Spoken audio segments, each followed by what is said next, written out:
Provinsi Sumatera Selatan. Oke, Sumatera Selatan ya Kak Dewa. Oh, nih, kalau bicara soal LPDP ini, kenapa Kak Dewa tertarik nih? Oh, sebelumnya bisa diceritakan dulu ke asal univnya dari mana? Baik, terima kasih Kak. Untuk asal univ saya berkuliah di Universitas Musirawas, Fakultas Ilmu Sosial Ilmu Politik, di jurusan S1 Administrasi Publik. Hmm, oke. Lalu untuk LPDP kali ini Kak Dewa, ini merupakan untuk apa ya pendaftaran pertama, percobaan pertama atau sudah ada pengalaman di tahun lalu nih Kak?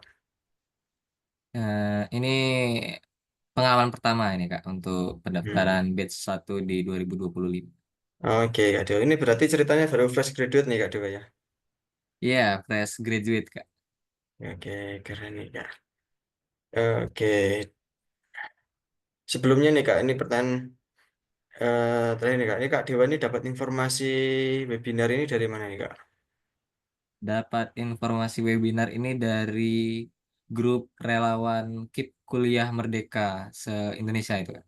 Waduh, alhamdulillah ya ternyata udah sampai grup-grup di relawan gitu ya.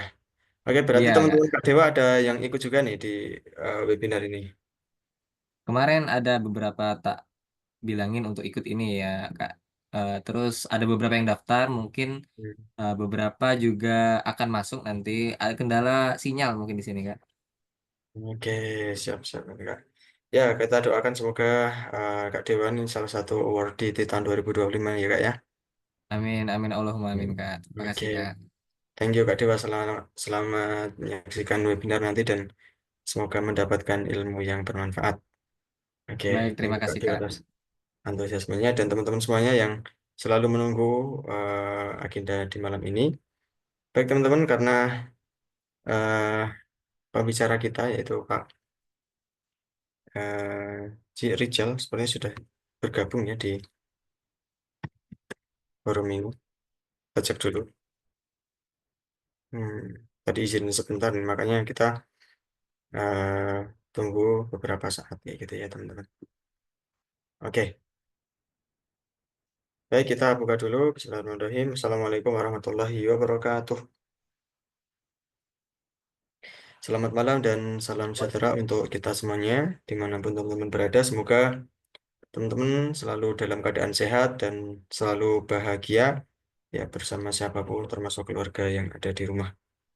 Baik teman-teman semuanya, alhamdulillah ya kita bersyukur, alhamdulillah di kesempatan malam hari ini kita diberikan kesempatan untuk mengikuti webinar dan sedikit menginformasikan ya di malam hari ini kita akan ada webinar batch kedua yang diadakan oleh First Edu. Dan dari kami mengucapkan selamat datang kepada teman-teman sekalian, para peserta webinar eh, batch kedua LPDP tahun 2025 yang merupakan hari pertama ya dari rangkaian double webinar ya. Artinya ada dua kali webinar di malam hari ini dan malam yang akan datang ya gitu.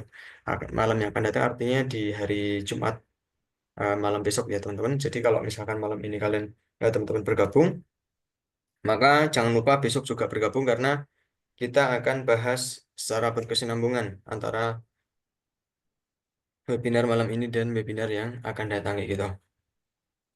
Dan di webinar malam ini teman-teman tahu nggak untuk materinya kita nanti ada siapa?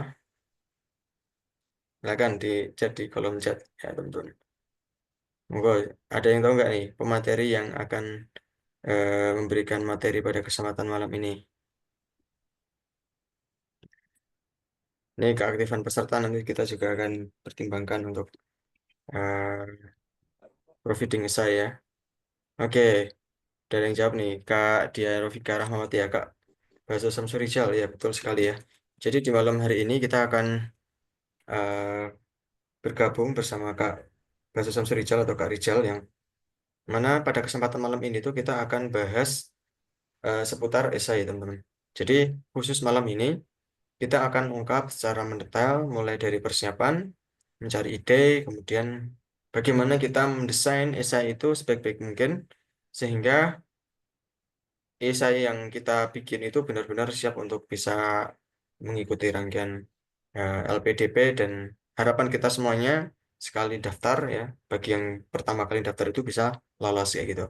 Nah, kebetulan nih Kak Rizal ini merupakan salah satu awardee LPDP yang sekali daftar ya teman-teman. Artinya di tahun 2024 kemarin Kak Rizal mendaftar di Teknik Lingkungan Universitas Gajah Mada, mohon maaf ya, dan bisa keterima gitu ya. Nah, kita akan belajar bersama Kak Rizal. Kita akan eh, sharing-sharing, dan nanti kita kasih kesempatan juga nih kepada teman-teman di penghujung acara nanti ya, di setelah nanti Kak Rizal memberikan materi, kita kasih kesempatan kepada teman-teman untuk bisa tanya, untuk bisa berbagi pengalaman barangkali kesulitan-kesulitan yang dialami gitu. Kita akan terbuka untuk apa namanya, menyampaikan pertanyaan. Nah, dan sekali lagi saya sampaikan bagi teman-teman semuanya yang ingin mendapatkan providing essay secara gratis, free, tanpa pungutan biaya, nanti kita akan eh, fasilitasi ya, bagi yang terpilih dengan syarat teman-teman semuanya upload di story Instagram untuk webinar kali ini, dan itu merupakan bisa rangkuman atau bisa review gitu ya, dan di tag Instagram kami First Step Education, First Step Edu kayak gitu. Itu saja teman-teman untuk informasi yang ingin saya sampaikan di awal webinar ini. Langsung saja, karena di hadapan kita semuanya sudah ada Kak Rizal yang bergabung ya. Sama-sama nanti kita akan simak materi yang eh, apa namanya pertama ya, berkaitan dengan esai ya gitu. Kita sapa dulu Kak Rizal. Halo, assalamualaikum Kak. Cek, cek. Halo, Oke, Waalaikumsalam. salam. Sehat nih Kak Rizal. Alhamdulillah sehat. Alhamdulillah, kabar baik ya. Oke, ini Kak Rizal baru di Yogyakarta nih Kak ya. Iya, benar. Ini di Jogja persiapan masuk Persiapan untuk masuk ke masuk. studi kayaknya. Oke, baik Kak, Ya, Kak Rizal nih. Em, ini untuk operator minta tolong untuk mulai di share screen. Baik Kak Rizal, karena teman-teman semuanya sudah nggak sabar lagi untuk menanti materi dari Kak Rizal nih. Waktu dan layar kami persilakan Kak. oke. Sebelumnya Bismillahirrahmanirrahim. Assalamualaikum warahmatullahi wabarakatuh. Selamat Assalamualaikum. malam teman-teman.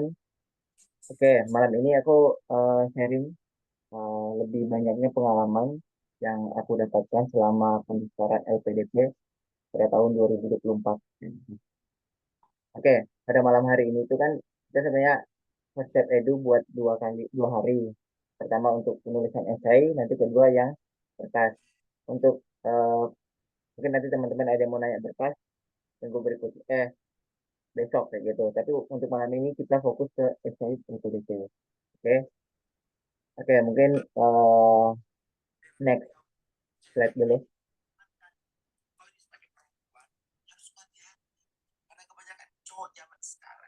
Oke, bisa di next Kak. Oke, oke mungkin ini salah satu dasar kalau kita dalam menulis esai PPDP. Mungkin esai PPDP itu sedikit berbeda dengan tanda kutip dengan esai-esai lomba atau esai yang lain begitu karena esai itu punya ciri khasnya sendiri khususnya LPDP kayak gitu. Oke. Ini ada yang bilang katanya suaranya kurang jelas. Gimana Mas Anas? Suaraku jelas nggak? Untuk suara sebetulnya kalau dengan volume apa? Ini Maaf Kak, kalau ada suaranya kurang jelas coba suara volumenya yang dinaikin. noise ini. Sebentar. Gitu ya. Oke, ya. Untuk suara barangkali bisa di ini lagi Kak. Coba dicek. Mungkin di Oke, mungkin ya teman-teman. Begitu. baik. Oke, fokus ke layar. Mungkin yang ini kiranya oke, mungkin di sini ya, ketentuan esai di LPD itu ada 100 1.500 sampai 2.000 kata kayak gitu. Di sini ketentuan mutlak.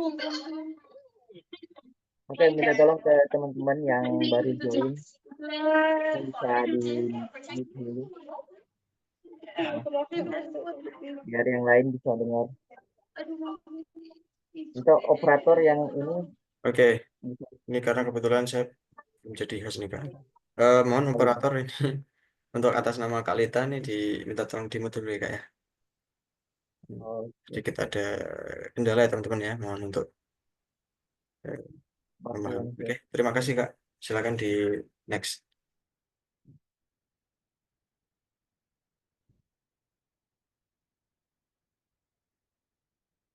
Oke. Oke. Di sini ketentuan pertama untuk teman-teman tadi ada 1.500 sampai 200 2.000 kata kayak gitu. Itu ketentuan dari LPDP. Jangan sampai kurang ataupun lebih dari ketentuan tersebut. Karena itu udah ketentuan mutlak kayak gitu. Kayak syaratnya lah kayak gitu. Kalau teman-teman memenuhi syaratnya ya eh, pasti apa kalau memenuhi standar itulah kayak gitu. Kalau teman-teman tidak memenuhi standar itu bisa jadi itu akan mengurangi nilai atau bahkan bisa jadi nggak lolos gitu. Ini di belakang dulu sih, anunya PPT-nya, slide kedua dulu. Oke, yang kedua itu deskripsikan dalam tulisan secara jelas dan konkret sesuai tema. Kalau tema sebenarnya itu sesuai tema di sini tanda kutip ya teman-teman. Tanda kutip dari latar belakang pendidikan teman-teman, begitu. Nah, karena LPDP itu lebih sesuai dengan diri kita masing-masing. Jadi temanya sesuai dengan diri kita masing-masing. Kemudian yang ketiga, tulis dalam bahasa Indonesia atau bahasa Inggris. Kalau bahasa Inggrisnya itu opsional. Kalau saya dulu pakai bahasa Indonesia karena saya lebih menguasai bahasa Indonesia dan untuk bahasa Inggris itu eh, mungkin eh, dapat poin plus yang punya tujuan di luar negeri kayak gitu. Kalau teman-teman punya tujuan luar negeri, nah itu bisa pakai bahasa Inggris. Tapi kalau bahasa Indonesia eh, yang dalam negeri begitu sih. Kemudian judul. Kalau judul ini opsional. Kalau saya sendiri nggak pakai judul. Pas menulis esai kemarin ini opsional aja kayak gitu. Kemudian dalam esai gunakan fakta dan data yang menjelaskan masalah. Kayak gitu kan biasanya kalau esai pasti harus ada masalah sehingga menimbulkan solusi. Begitu. Dan data yang dimaksudkan itu harus konkret, jangan cuma berdasarkan apa ya penilaian sendiri. Jadi kita harus mengacu sesuatu sumber kayak gitu.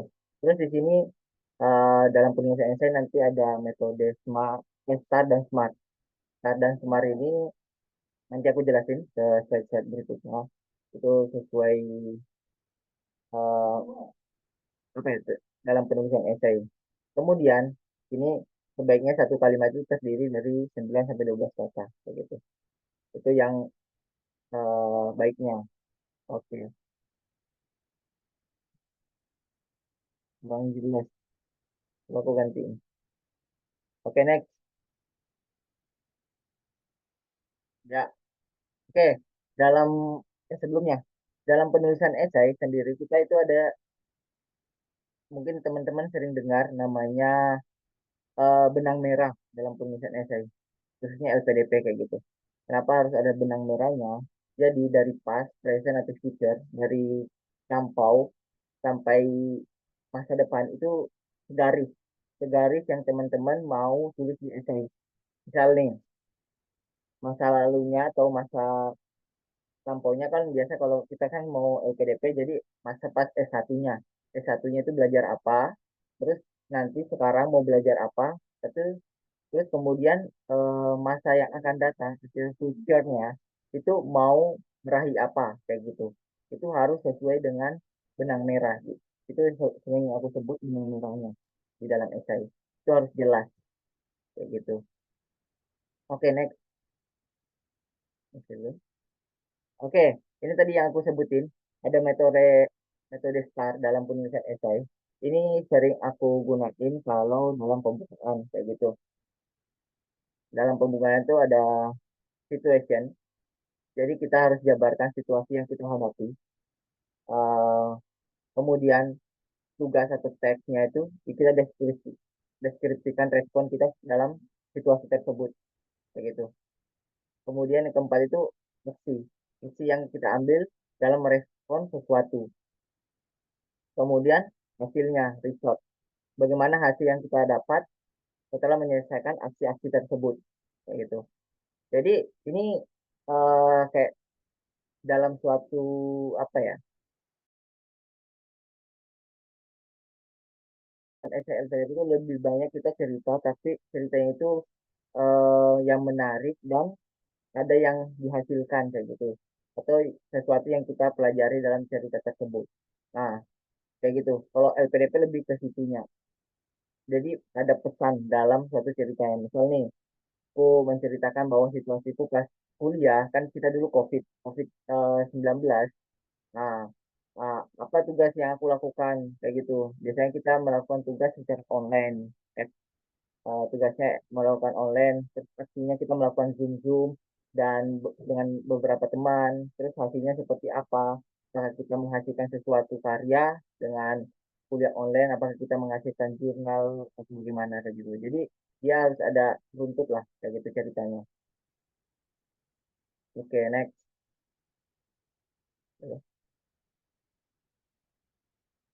Oke, ini yang metode SMART. Metode SMART di sini biasa atau sering aku gunakan di tahap penyusunan future plan atau masa depan yang akan kita lakukan kayak gitu. Kan di dalam LPDP itu sebenarnya temanya itu, kalau LPDP minta itu apa kontribusi kamu untuk Indonesia kayak gitu. Jadi kontribusi untuk kedepannya kayak gitu. Ah, jadi di sini biasanya menggunakan metode SMART. SMART ini apa? Itu ada 5 poin. Ada spesifik. Spesifik itu seperti apa? Buatlah target yang jelas dan detail. Misal nih, targetku dalam esai, aku pengen menjadi dosen masa depan kayak gitu. Nah, itu kan detail tuh. Jadi jangan buat target di masa depan itu yang masih blur kayak gitu atau masih belum tentu. Jadi diusahakan dalam esainya lagi teman-teman harus apa ya, pilih salah satu. Jangan ragu-ragu pilih salah satu. Misalnya keinginanku sebenarnya dalam hidup ini ada dua. Aku pengen jadi dosen sama pengusaha atau bisnis plan, apa entrepreneur kayak gitu. Ada dua ini. Tapi dalam menulis esai jangan kamu masukin dua-duanya. Pilih salah satu yang fokus dalam pendidikan yang kamu kejar kayak gitu. Kayak gitu. Jadi harus spesifik. Kemudian kedua, ini achievable. Buatlah target yang bisa dicapai. Jangan berlebihan kayak gitu. Misal nih, aku kan mau jadi dosen, itu masuk akal, itu bisa dicapai. Misal yang berlebihan seperti apa? Berlebihan itu misalnya aku pengen jadi presiden dalam 10 tahun, itu nggak masuk akal, kayak gitu. Atau aku mau jadi profesor dalam 10 tahun, itu belum masuk akal. Jadi harus sesuai dengan eh, kemampuan dan yang masuk akal lah, kayak gitu, yang kita pengen raih. Kemudian eh, penentuan waktu, time bound. Time bound. Tentukan batas waktu yang realistis kayak gitu. Batas waktu misal aku pengen jadi dosen sekitar 7 tahun yang akan datang atau 2 tahun yang akan datang setelah lulus eh, S2 seperti itu. Itu kan waktunya realistis. Apabila lulus S2, aku bisa daftar ke kampus yang menerima atau membuka oprek dosen. Itu namanya waktu yang sesuai, harus realistis waktunya. Misal nih, kalau aku tulis aku mau jadi profesor dalam 2 tahun, nah itu kan nggak masuk akal. Kita baru menyelesaikan S2 dan kita mau jadi profesor kan, mau jadi profesor itu minimal harus ada S3, terus ada jurnal dan lain-lain seperti itu. Jadi itu nggak sesuai waktu. Jadi waktu penting untuk membuat future plan kayak gitu. Karena yang membaca juga yang pintar kayak gitu. Dia tahu oh plannya dia ini 10 tahun realistisnya nih dengan waktu yang dia sebut kayak gitu. Kemudian measurable dapat diukur dan dapat diukur perkembangannya dan pencapaiannya kayak gitu. Jadi itu harus dipertimbangkan. Apakah cita-cita teman-teman ini dapat diukur atau dikembangkan di kemudian hari. Kemudian relevan. Relevan ini target harus sesuai dengan harapan awal dan tujuan studi. Kayak gitu. Relevannya misal nih, aku ngambil jurusan ilmu lingkungan. Ah, aku mau jadi dosen di bidang ilmu lingkungan. Itu relevan. Nah, yang nggak relevan apabila aku ngambil studi atau jurusan eh, teknik kimia, tapi aku mau jadi dosen di bidang bahasa, itu nggak relevan. Jadi dalam esainya nanti harus relevan dengan tujuan studinya, dengan target yang akan kita mau capai seperti itu. Oke, next.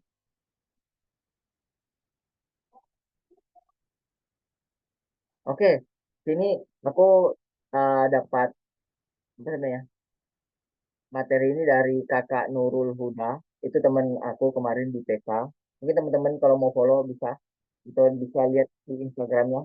Ini cara dia untuk menulis esai kayak gitu. Ini aku minta izin tadi. Gimana kok kalau aku cari ini? Boleh katanya, biar bisa bermanfaat untuk teman-teman di sini juga kayak gitu. Nah, di sini eh, pertama itu ada, kalau dia itu dia buat 6 sub dalam esainya. Sub pertama itu deskripsikan diri sendiri.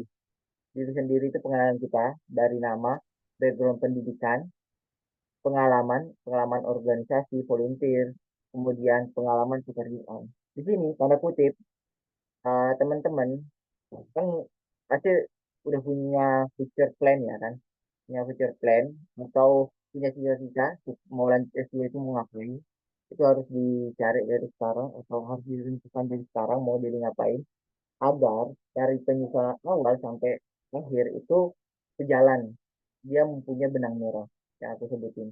Karena kenapa harus ada benang merahnya? Karena dalam penulisan organisasi, pengalaman pekerjaan, diusahakan dan dimasukkan dalam esai itu yang sejalan dengan tujuan kita. Misal nih, dalam esai atau ceritakan menjadi dosen nih.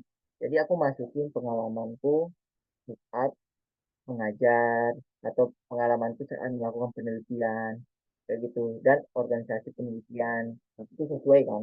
Tapi misal aku sebenarnya ada hobi di futsal, aku juga dapat prestasi di futsal, tapi aku nggak masukin dalam esai. Kenapa? Karena itu nggak sejalan dengan tujuanku di akhir kayak gitu. Nanti untuk kayak prestasi futsal dan lain-lain itu masuk di kolom yang lain kayak gitu, karena di LPDP sendiri nanti pengisian tugas ada namanya prestasi ya, teman-teman bisa ngisi di situ, tapi untuk di deskripsi diri Anda itu nggak usah dimasukin gitu. Oke, kemudian yang kedua itu itu di sini masalah dengan jurusan kayak gitu, masalah dengan jurusan. Kemudian yang kedua masalah sesuai dengan pekerjaan, mungkin ada yang sudah kerja itu bisa dimasukin jadi isu. Kemudian ketiga, riset, ada BPS kan, kalau kita teman-teman buka di internet atau apa pasti dapat data BPS, jurnal dan lain-lain. Kemudian yang keempat, masalah LinkedIn dengan program pemerintah. Jadi eh, usahakan isu yang teman-teman ambil itu sesuai dengan program pemerintah begitu. Atau sesuai dengan jalannya LPDP. LPDP itu lebih, basisnya itu lebih ke pengabdian, pemberdayaan manusia, kebermanfaatan kita untuk masyarakat banyak begitu LPDP ini untuk teman-teman. Oke, yang ketiga, agensi jurusan yang akan diambil. Oke, mungkin di sini jurusannya kita berbeda-beda kayak gitu yang akan diambil. Jadi di sini agensi teman-teman mengambil itu harus jelas kayak gitu. Kenapa harus memilih jurusan itu? Yang pertama, jurusannya sesuai dengan masalah yang dihadapi. Nah, jangan lupa isu yang teman-teman ambil itu sesuai dengan jurusan yang tadi. Itu. Jadi harus sesuai dengan jurusan yang teman-teman ambil, itu didalami kayak gitu, dicari data-datanya kayak gitu. Kemudian eh, apa ini? Spesialisasi jurusan. Jadi eh, supaya isunya itu harus spesialis dan jurusan yang kita mau ambil harus sesuai dengan isu tersebut. Tapi saran saya jurusan, kita pilih jurusan dulu, baru itu cari itu sesuai dengan jurusan kita. Itu lebih mudah. Dan itu sesuai dengan keinginan kita mau milih jurusan apa nanti di S2-nya atau S3 masternya. Kemudian yang ketiga, mata kuliah yang bisa menyelesaikan masalah gitu. Nah, setelah kita dapat itu, cari mata kuliah yang dapat menyelesaikan masalah. Karena eh, di essay nanti nanti masukin salah satu mata kuliah yang mendukung teman-teman. Itu bagusnya ya, dalam menurut saya buat satu mata kuliah atau kurikulum yang mungkin tadi teman-teman cari nih di internet, cari kurikulum jurusan teman-teman dan salah satu mata kuliah itu yang akan bisa menjawab isu yang teman-teman angkat kayak gitu. Kemudian yang keempat, kontribusi kembali ke Indonesia. Ini lebih ke future plan.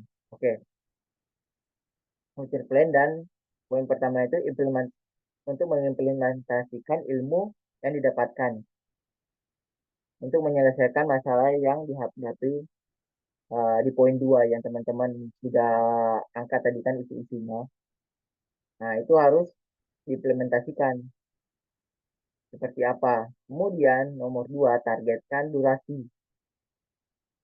Untuk durasi, untuk durasi sendiri di sini itu ada 2 poin, menengah dan panjang durasi untuk menyelesaikan masalah yang teman-teman angkat itu. Misal nih, aku ya, isu lingkungan. Aku kan dari ilmu lingkungan, ngambil ilmu lingkungan. Jadi aku ngangkatnya isu lingkungan. Nah, khususnya isu lingkungannya kalau bisa isunya harus spesifik.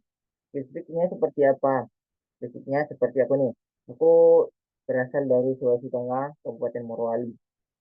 Aku ngangkat isu lingkungan di Kabupaten Morowali. Itu pertambangan nikel yang merusak lingkungan kayak gitu. Dan aku buat target target menengah dan target panjang. Target menengahnya aku akan melakukan penelitian-penelitian. Target panjangnya aku akan berkolaborasi dengan pemerintah daerah untuk uh, mengimplementasikan penelitian-penelitian yang aku lakukan kayak gitu. Oke, sekarang nomor 5. Poin kelima itu peran dan langkah konkret yang Anda lakukan. Oke, yang pertama pekerjaan sesuai dengan jurusan yang membantu menyelesaikan masalah di poin 2. Itu yang tadi nomor 2. Nah, itu harus sesuai dengan pekerjaan kita ya akan kita mau capai setelah lulus S2. Begitu. Misal, aku sebagai dosen, ya aku akan mengurusi isu lingkungan dengan cara apa? Dengan cara melakukan penelitian di bidang lingkungan. Gitu. Nah, apabila kedua ini lembaga yang diajak kolaborasi, kita harus ada lembaga kayak lembaga pemerintahan, lembaga swasta, ataupun pertambangan kita harus ajak kolaborasi. Yang ketiga, jabarkan secara detail program yang akan Anda buat, kayak gitu. Makin detail, makin bagus. Makin detail, makin bagus untuk teman-teman melakukan program, kayak gitu. Spesifik aja, spesifik yang teman-teman programkan, kayak gitu. Apakah melakukan penelitian, penelitian tentang apa, dan tujuannya apa itu harus spesifik, kayak gitu. Kemudian yang terakhir itu closing. Closing, ya dampak dari peran atau program yang kita buat atau kita lakukan menyelesaikan untuk menyelesaikan masalah itu nomor 2. Isu-isu yang kita buat tadi dari awal. Jadi pertama itu pengenalan isu. Setelah isu yang kita angkat, kita ambil poin-poinnya, kita ambil latar belakangnya dari internet atau BPS. Setelah itu, setelah dapat isunya, kita harus jabarkan nih dengan jurusan kita. Apakah jurusan kita ini bisa menangani isu tersebut atau menyelesaikan isu tersebut yang kita angkat, begitu.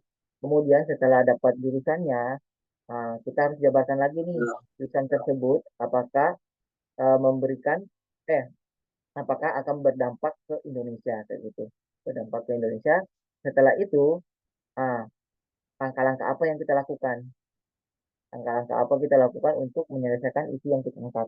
Setelah menyelesaikan isu tersebut, ah, kita dampak setelahnya itu apa, itu maksudnya di closing seperti itu.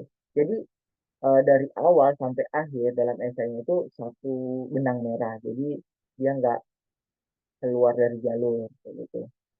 Itu teman-teman. Kita next. Oke, itu materi pada malam hari ini mungkin lebih banyak tanya jawabnya. Ah, Nah, di sini ada kata-kata, lakukan yang terbaik yang kamu bisa sampai kamu tahu lebih baik. Kemudian ketika kamu tahu lebih baik, lakukan yang lebih baik lagi. Jadi intinya lakukan yang selalu terbaik. Misal, teman-teman sekarang ini persiapan Mas, kan di LPDP ini persiapan Mas sampai tanggal 17. Nah, dalam penulisan esai, lakukan yang terbaik. Tulisan esainya itu harus terbaik. Kenapa? Karena ini akan berdampak ke tahap-tahap berikutnya. Tahap Entah kalau LPDP itu ada 3 tahap, tahap berkas, tahap plastik, kemudian tahap wawancara. Nah, tahap wawancara ini nanti yang ditanyakan adalah essay teman-teman. Seperti itu. Oke, mungkin itu aja bukan sharing aku pada malam hari. Mungkin bisa saya jawab, diserahkan ke Mas Anas. Oke, oke, terima kasih banyak nih Kak Rizal. Kasih plus nih teman-teman buat Kak Rizal. Oke, ini belum apa-apa udah ada yang resen nih Kak. Udah ada 3 nih yang resen, luar biasa emang ya teman-teman semuanya ini. Pada semangat-semangat dan ini Kak Rizal memang kayak memadatin materi, menyingkat materi itu biar diskusinya emang sengaja biar lama gitu ya. Karena kemarin di sesi yang pertama itu ada belasan ya, kalau misalnya 15 orang yang resen, sedangkan yang bisa berkesempatan nanya cuma 3 atau 4 anak aja, 4 peserta aja. Nah, malam ini tuh Alhamdulillah ini ada space waktu yang cukup panjang sehingga diskusi-diskusi ini ya semoga nanti bisa lebih lama gitu ya. Oke, ya, ini teman-teman kalau misalkan ini ada pertanyaan boleh ditanyakan langsung. Kita akan lebih tertuju kepada yang resen ya. Jadi kalau di kolom chat mungkin kita juga akan lihat gitu ya beberapa pertanyaan, tapi kita fasilitasi dulu untuk yang resen ya gitu. Baik untuk teman-teman yang resen ini ada berapa nih? Ada 5 atau 6 ya. Tuh 2, 3, 4, 5, 6. Ada 6 ya. Kalau ada yang resen lagi boleh ya. Nanti semoga waktunya masih ini masih lama juga sampai jam 9 lebih ya. Apakah bisa review isinya Kak? Nah, bisa ya teman-teman ya. Nanti kita akan umumkan juga kalau teman-teman misalnya ya, nanti ikut yang free dan kedapatan dapat free itu bisa. Atau ketika memang nggak dapat yang free nanti kita akan fasilitasi juga review secara eksklusif gitu ya, secara premium gitu kita ada juga dan akan kita umumkan setelah webinar ini ya gitu. Baik, kita akan fasilitasi untuk pertanyaan yang pertama kepada Kak Denny Satrio dulu ya teman-teman ya. Silakan nih Kak Denny bisa memperkenalkan diri Oke, dulu dan selamat menanyakan. malam. Apakah suara saya sudah jelas? Sudah terdengar dengan jelas nih Oh Kak. ya, ya mohon maaf sebelumnya di sini lampunya mati, jadi saya tidak bisa off cam gitu ya. Izin Oh ya nggak apa-apa bertanya, Kak. Kak. Ini Oke. singkat saja terkait pendaftaran LPDP dan esai. Ini kan saya baru pertama kali. Nah itu apakah esai ini nantinya kan tadi ada beberapa bagian. Nah sedangkan di situ ada jurusan yang ingin dipilih dan kontribusi itu kan harus saling berkaitan ya. Ada benang merah. Nah, bagaimana jika pilihannya itu ternyata ada 3? Kemarin saya sudah mendaftar, jadi itu tinggal ngupload apa surat rekomendasi dan esainya. Nah, pilihannya itu ada 3, tapi masih serumpun. Nah, itu yang dipilih itu harus secara general mencakup ketiganya atau salah satu pilihan pertama saja, itu yang pertama. Yang kedua, apakah nanti juga wawancaranya itu berkaitan dengan esai atau justru bahkan form-form yang sudah kita isi seperti pengalaman riset, publikasi yang pernah diterbitkan seperti itu. Dan yang terakhir, apakah eh, kalau risetnya itu tidak banyak dalam arti sekitar hanya 7 atau 8 artikel yang pernah publis atau bahkan tidak sampai 10 lah, itu apakah juga mempengaruhi penilaian seperti itu? Terima kasih, Kak. Oke, baik. Baik Kak Rizal. Ini untuk Langsung jawab ya. pertanyaan langsung jawab ya. Oke, siap Kak. Oke, siap. Terus yang pertanyaannya. Oke, pertanyaan yang udah tadi kan. Pertanyaan yang aku ingat dulu ya. Nanti kalau lupa diingetin. Oke, yang penilaian. Soalnya yang terakhir. Dan penilaian tadi benar, yang esai akan diangkat pada pertanyaan wawancara. Gitu.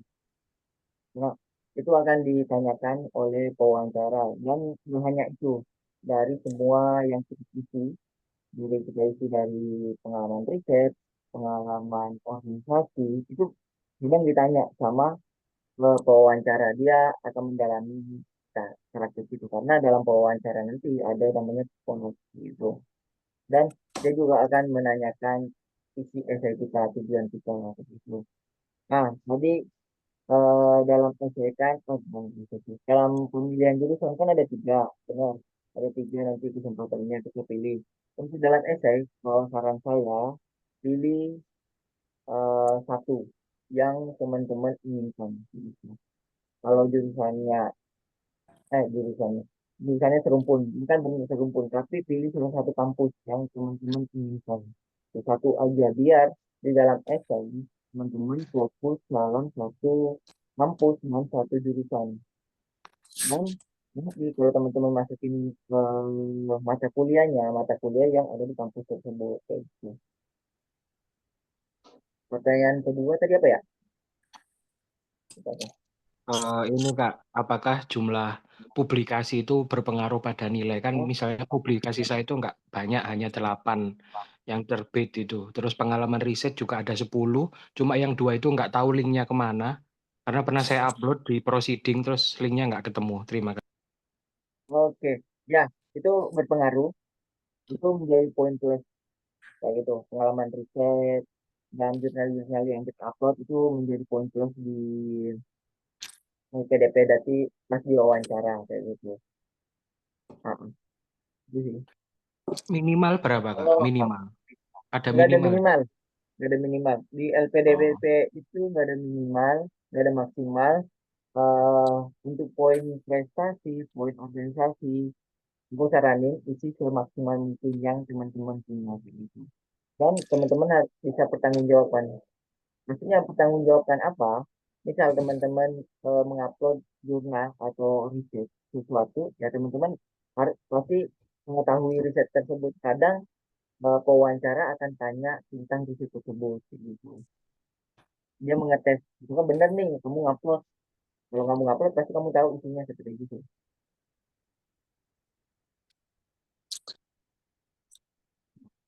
Oke, apa terjawab? Ada yang belum? Oh iya Kak, jadi bergantung ya risetnya sejauh mana kita paham. Terus ini Kak, yang apa pengalaman pembicara dan seminar. Nah, itu kan saya jadi apa yang saya masukkan kan masih di kolom pembicara.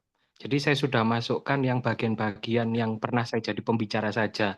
Sedangkan yang sebagai peserta itu belum saya masukkan. Apakah semuanya harus dimasukkan karena jumlahnya itu ada puluhan, bahkan mungkin bisa sampai 40 gitu. Itu apakah dipilih yang seperti apa? Kalau sebagai pembicara sudah saya masukkan semua, itu ada 10 atau 12 gitu. Sedangkan yang peserta itu banyak sekali. Itu gimana? Kalau ini saran ya, saran eh benar, untuk yang pembicara dimasukin semua karena itu nanti jadi poin plus. Kalau untuk jadi peserta, di kalau kebanyakan, kalau menurut Mas itu kebanyakan dipilih sesuai dengan jurusan yang Mas pilih kayak gitu. Karena kan itu relevan gitu. Nah, tapi kalau Masnya nggak apa ya, nggak masalah untuk mengupload semuanya, diupload semua aja nggak apa-apa. Itu malah bagus. Baik, terima kasih Kak. Terima kasih sekali. Oke. Oke, pertanyaan pertama udah terjawabnya ya. Lalu kita lanjut nih untuk pertanyaan berikutnya. Ini udah ada Kak Faras Putri ya. Silakan Kak Faras Putri dapat memperkenalkan diri terlebih dahulu. Assalamualaikum warahmatullahi wabarakatuh. Apakah suara saya sudah terdengar? Dengar dengan jelas Kak, silakan. Iya. Baik, selamat malam Kak Rijal. Ya, Um, saya ingin bertanya untuk uh, esainya itu, esainya Kak Rijal itu kira-kira apa sih yang menurut Kak Rijal membuat esai Kak Rijal itu berbeda dari yang lainnya? Kayak apa ya maksudnya? Kayak apa sih yang bisa membuat esai kita itu bisa berbeda dari yang lainnya gitu Kak. Itu yang pertama. Terus yang kedua, boleh dong di-spill nanti untuk yang wawancaranya itu bagaimana ya Kak? Terima kasih. Oke, silakan Kak. Oke, siap. Nah, Faras Putri. Makasih pertanyaannya. Oke, ini dari esaiku ya. Jadi pengalaman pribadi. Kalau dari esaiku sendiri, menurutku poin plus dari esaiku itu pertama spesifik. Spesifiknya adalah apa? Dalam esai itu aku menunjukkan isu lingkungan di tempat saya. Begitu. Informasi lingkungan. Lingkungannya spesifik dan dampak yang aku pengen tangani itu spesifik. Kemudian jurusan yang aku ambil bisa menyelesaikan isu tersebut. Kemudian aku juga menuliskan future planku atau rencana masa depanku itu membantu menyelesaikan isu yang aku angkat. Gitu. Itu poin plus menurutku. Karena mungkin ya kemarin juga sempat aku bantu beberapa orang review essay. Kebanyakan masalahnya atau kekurangannya itu nggak ada garis benang merahnya. Gitu. Benang merahnya dia ngangkat isu apa, dia ngambil jurusan apa, kemudian future plan-nya apa kayak gitu. Itu nggak nyambung. Itu akan mengurangi uh, poinnya pas essay. Nah, kemudian di wawancara tadi pertanyaan kedua, wawancara. Di wawancara itu mungkin eh, bisa kelas sendiri sih kalau kelas wawancara Kak. Cuman di sini aku spill kan. Di wawancara nanti eh, akan diangkat isu yang kita ambil di esai kayak gitu. Dan itu akan ditanyakan oleh pewawancara. Apakah yang kamu isi di esai ini sesuai nggak? Kemudian future planmu di esai ini benar nggak kamu bisa raih kayak gitu. Itu sih. Di wawancara nanti lebih banyak lagi sebenarnya. Tapi salah satu yang ditanyakan adalah di esai. Baik Kak, terima kasih. Oke, Oke, sama-sama. sudah bisa menjawab ini ya. Terima kasih ya. Oke, thank you untuk pertanyaannya Kak Faras. The next ini dari Kak Febi Tri Utami ya. Oke, silakan nih Kak Febi.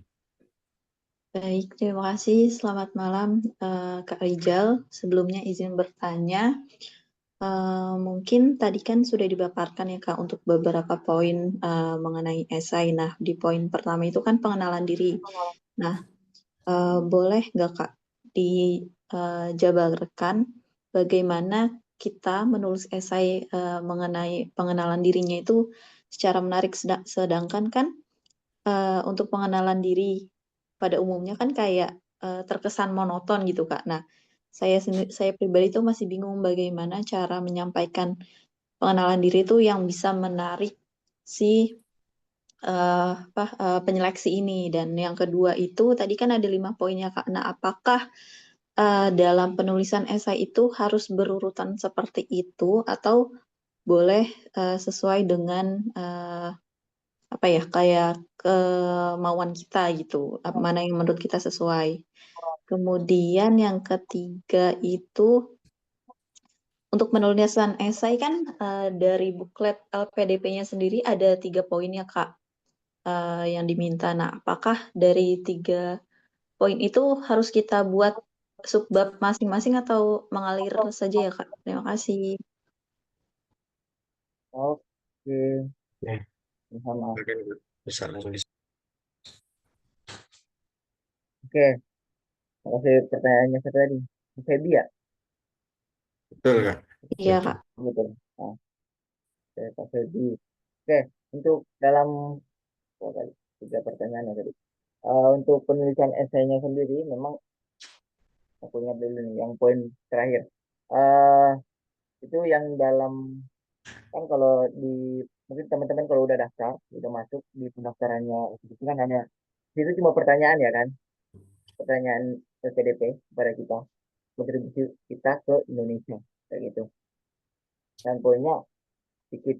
Ah, untuk menulis esai seperti yang aku jabarin tadi yang punya Kahuda begitu. Itu runtutan yang enggak ini sih enggak wajib tapi rata-rata itu yang kita gunakan atau yang award digunakan untuk menulis esai kayak gitu. karena biar dia apa ya, mengalir dan sesuai alurnya kayak gitu sih, sesuai alurnya. Jadi dari pengenalan terus itu yang diangkat, kemudian setelah itu diangkat jurusan yang kita mau ambil, setelah jurusan kita mau ambil kontribusinya apa, kemudian dampaknya apa kayak gitu. Sehingga biasanya dalam apa, dalam teman-teman dalam reviewer, dia membacanya lebih gampang kayak gitu. Dia membacanya bagian awal orang-orangnya, jadi dia lebih kenal. Kemudian yang kedua dia masuk. Kadang reviewer kan yang daftar banyak ya, daftar LPD itu banyak. Jadi dia akan melihat poin-poinnya, sehingga pakai essay ini menarik atau enggak. Tadi kan, oh ya, pertanyaan tadi pembukanya ya. Pembukanya, eh kalau aku, pembukanya itu yang penting kata-katanya itu eh menarik seperti apa sih? Menariknya itu yang penting eh, mengalir, mengalir. Jadi kayak dia sebuah cerita yang aku sebutin tadi, metode STAR. Ah, gunakan metode STAR di situ. Dia kamu menceritakan masa lalumu, terus kegiatanmu, kemudian kamu menemukan masalah, terus kamu memberikan solusinya seperti itu. Jadi kamu ceritakan pengenalan dirimu seperti itu. Jadi dia akan lebih menarik untuk reviewernya membaca. Oh, jadi sebenarnya reviewer itu orang yang baca satu kali tuh langsung tahu, oh kamu tuh orangnya seperti ini kayak gitu. Coba kamu eh slide pertama itu kamu tulis atau kamu baca sendiri deh tulisanmu. Apakah menurutmu, oh aku tuh orang seperti ini. Jadi sehingga orang itu baca slide pertamamu aja dia langsung mengenal kamu nih, orangnya seperti apa. Misal pembukaku, aku menjabarkan aku seorang seorang anak rantau dari Sulawesi. Begitu. Itu kan dalam secara tulisan aja, kok reviewernya tersebut udah tahu, oh ini anak rantau, dia mungkin merantau dari mana, jadi akan menarik ke bawah seperti itu. Itu akan lebih menarik dan usahakan di essay itu lebih jujur, jangan buat yang apa ya, mau berkesan menarik tapi bohong kayak gitu, jangan. Kita harus jujur dan sesuai yang teman-teman apa ya, lakukan kayak gitu sih.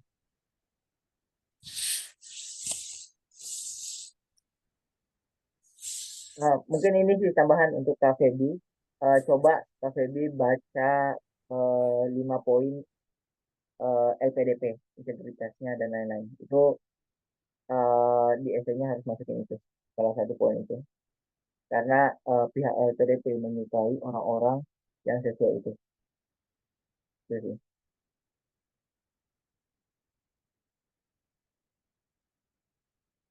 Gimana? Apa Oke. ada yang belum terjawab? Ini apakah happy? Apakah sudah terjawab nih, Kak? Atau ada yang mau direspon?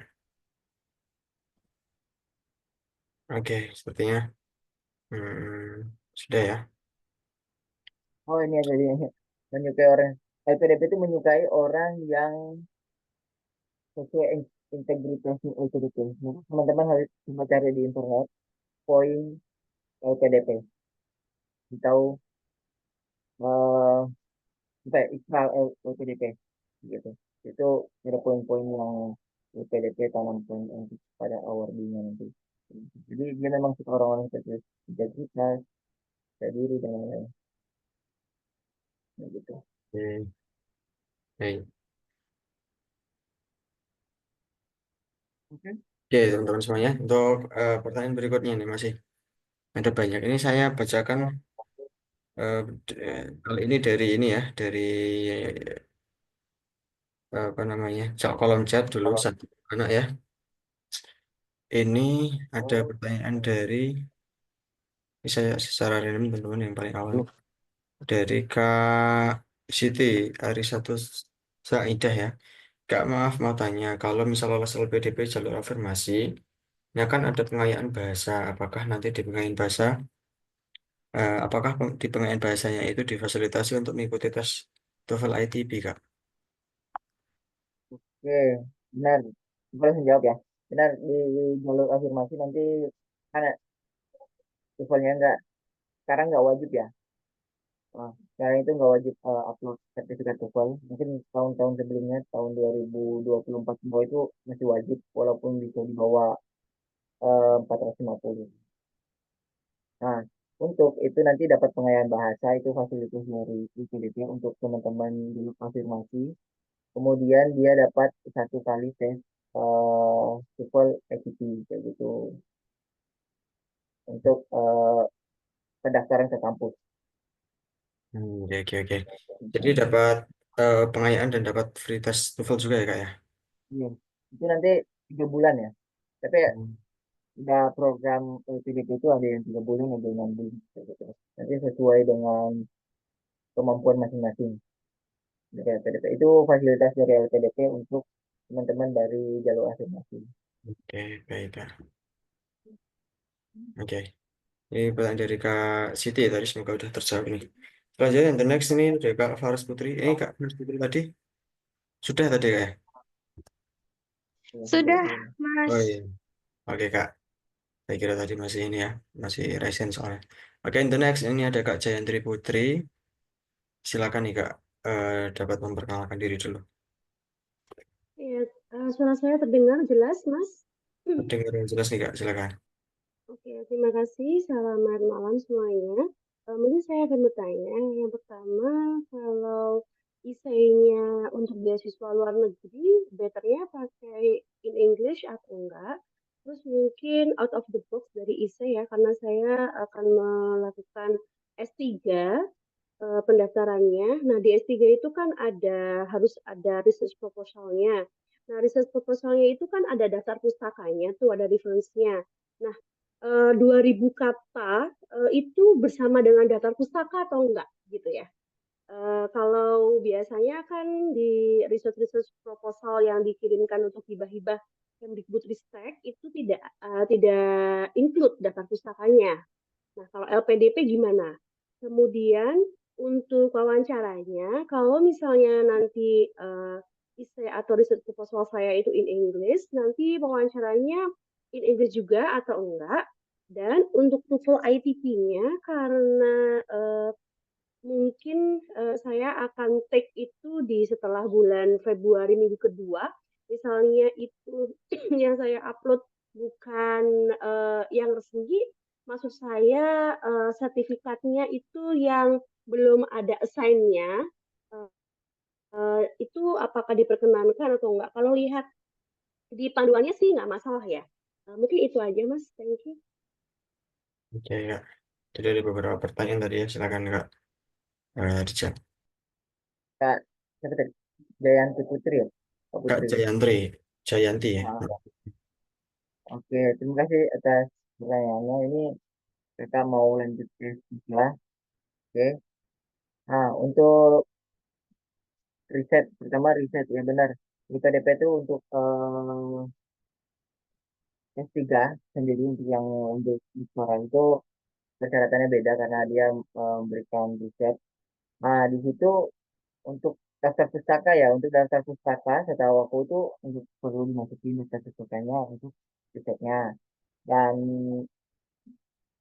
mungkin ini sih eh di buku panduan terbaru mungkin bisa dibaca lagi gitu.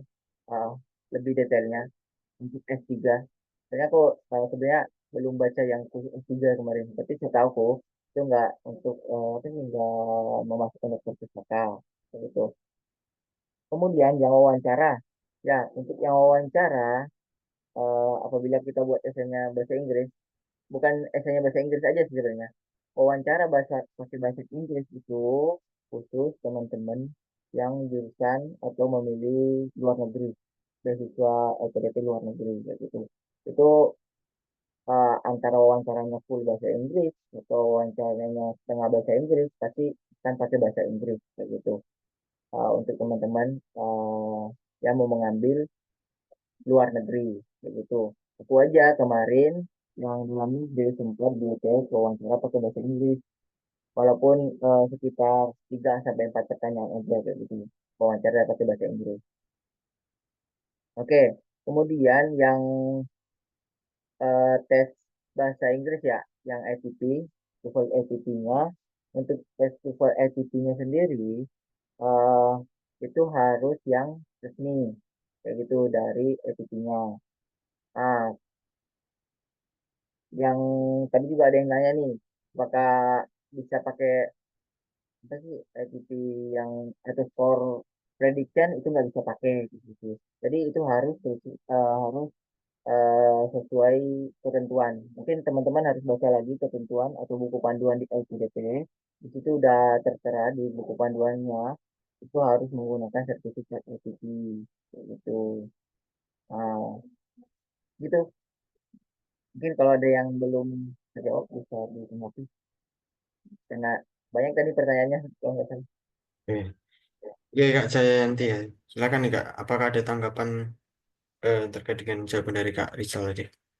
Ya, Mas, maaf, nanya tadi yang riset proposalnya yang 2000 kata itu sampai dengan dasar pustakanya atau enggak?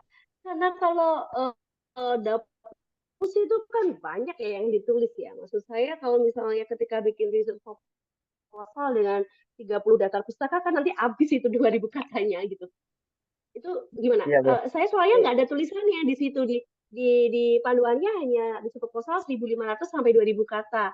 Apakah itu sampai dengan dasar pustaka atau enggak gitu? Karena untuk beberapa apa namanya hibah misalnya gitu yang untuk ke kementerian itu tidak include reference-nya. Biasanya data pustakanya nggak include. Nah, kalau yang ini nggak ada tulisannya nih. Nah, itu gimana? Ya, ini aku udah jawab sih sebenarnya. Itu setahu itu pakai daftar pustaka kayak gitu. Lebih fokus ke isi-isi risetnya kayak gitu. Nah, maksudnya 2.000 katanya itu sudah termasuk data pustakanya atau enggak termasuk? Termasuk sih kayaknya.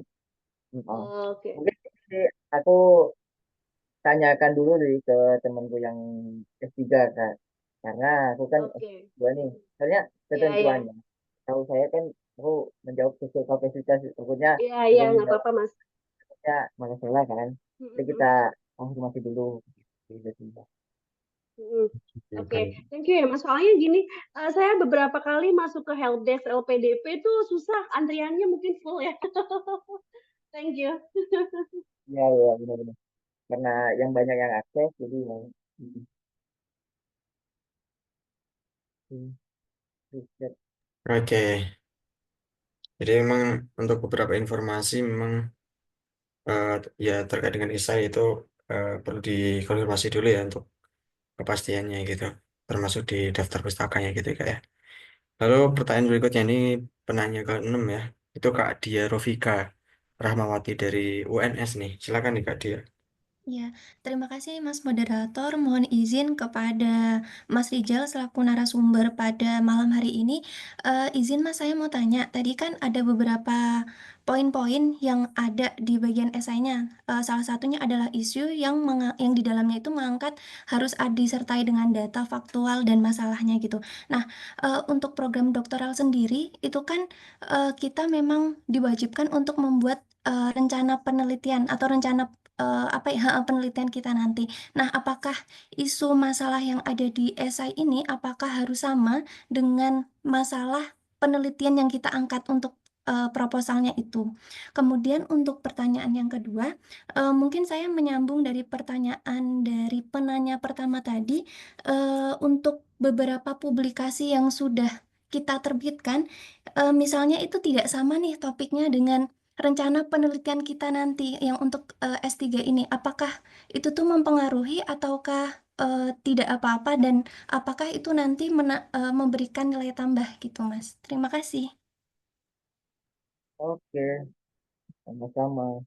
Oke, langsung menjawab Kak dia tadi ya. Oke, untuk isunya itu yang masuk di proposal itu apakah sesuai atau enggak sesuai dengan yang kita masukkan di PDP sama risetnya ya.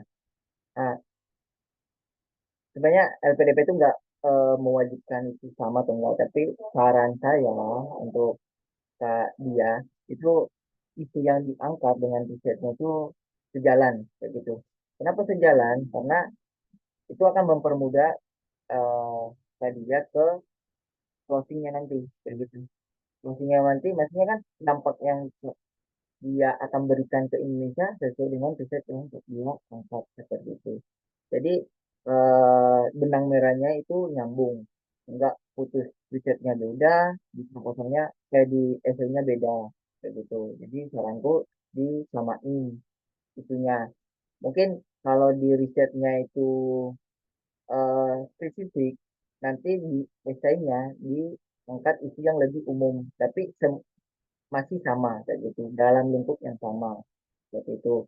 Untuk yang publikasinya, untuk publikasi yang tidak sesuai dengan bidangnya kayak gitu, tetap dimasukin itu sebagai pengalaman riset tadi untuk publikasi jurnal itu menjadi poin plus dari pihak LPDP karena kan pengalaman berharga ya kalau mempublikasikan satu jurnal aja satu pengalaman berharga apalagi beberapa jurnal kayak gitu.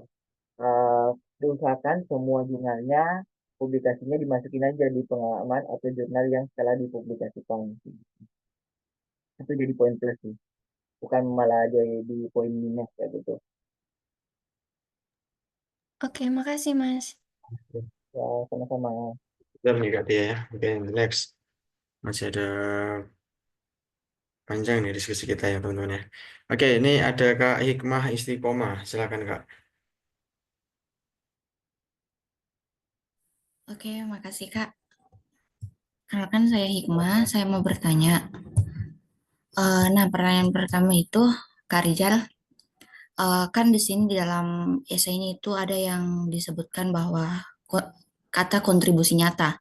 Nah, bagaimana saya bisa deskripsikan yang dimaksud kontribusi nyata seperti yang kakak yang dimaksud kontribusi nyata tersebut? Apalagi tadi Kak Rizal underline bahwa kontribusinya itu yang dimasukkan ke dalam esai jangan sampai berlebihan. Kemudian eh yang kedua, pertanyaan saya yang kedua, pada saat wawancara, seberapa pengalaman sesuai pengalamannya Kak Rizal ya, pada saat wawancara, seberapa dalam reviewernya itu gali esai yang Kak Rizal tulis? Oke Kak, itu aja.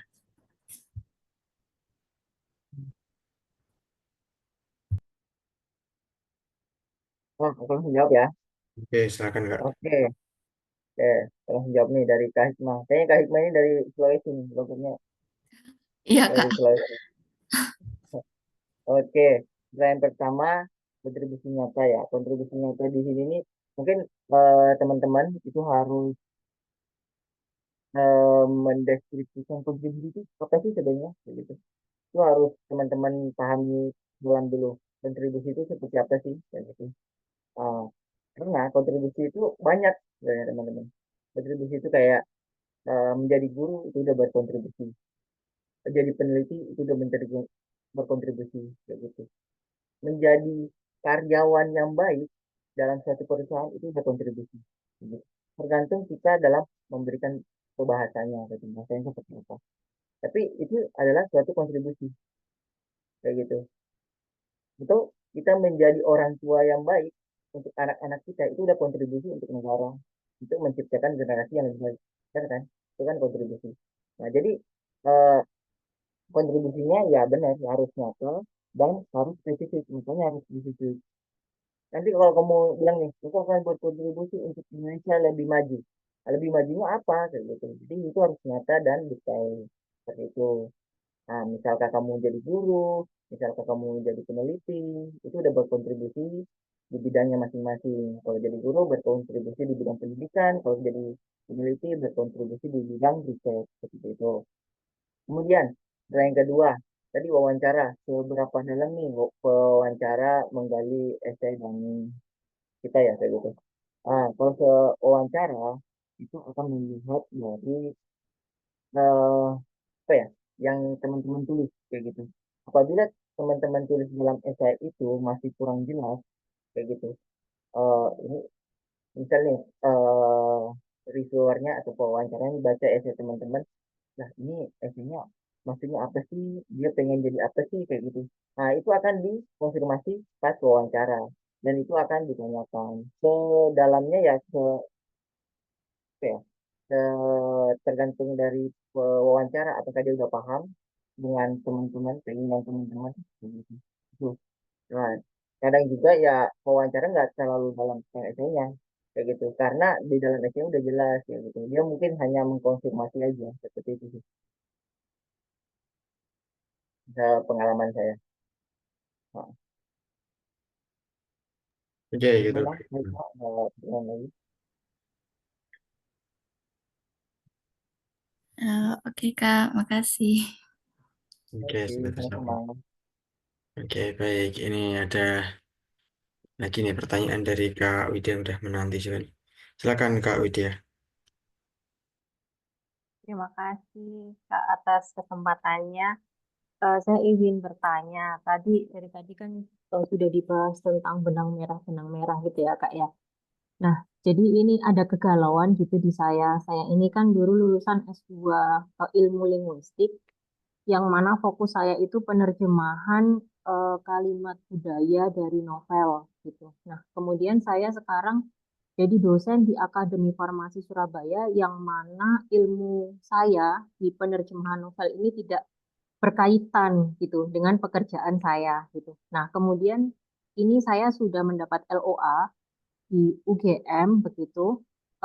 Alhamdulillahnya proposal disertasi yang saya ajukan ini sudah sesuai. Cuma kalau saya sendiri ngerasa itu kalau kontribusi untuk pekerjaan saya itu mungkin kurang nyata gitu, karena disertasi saya ini lebih fokus ke budaya gitu. Sedangkan di kampus saya ini kurang gitu.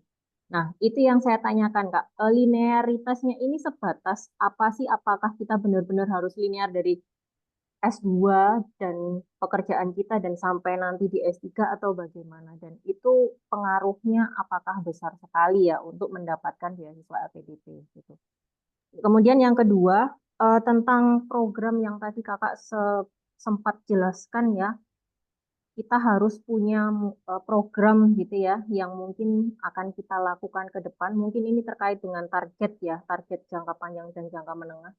Apakah itu harus gitu Kak? Kemudian programnya ini, kan kalau saya masih ngambang ya, program ini program apa yang saya bisa berkontribusi dan bisa menggandeng pemerintah gitu kan. Ini masih terlalu jauh gitu kalau untuk saya ya. Jadi mungkin bisa dijelaskan eh, program yang nyata gitu, yang mungkin dari skala saya di kampus gitu ya.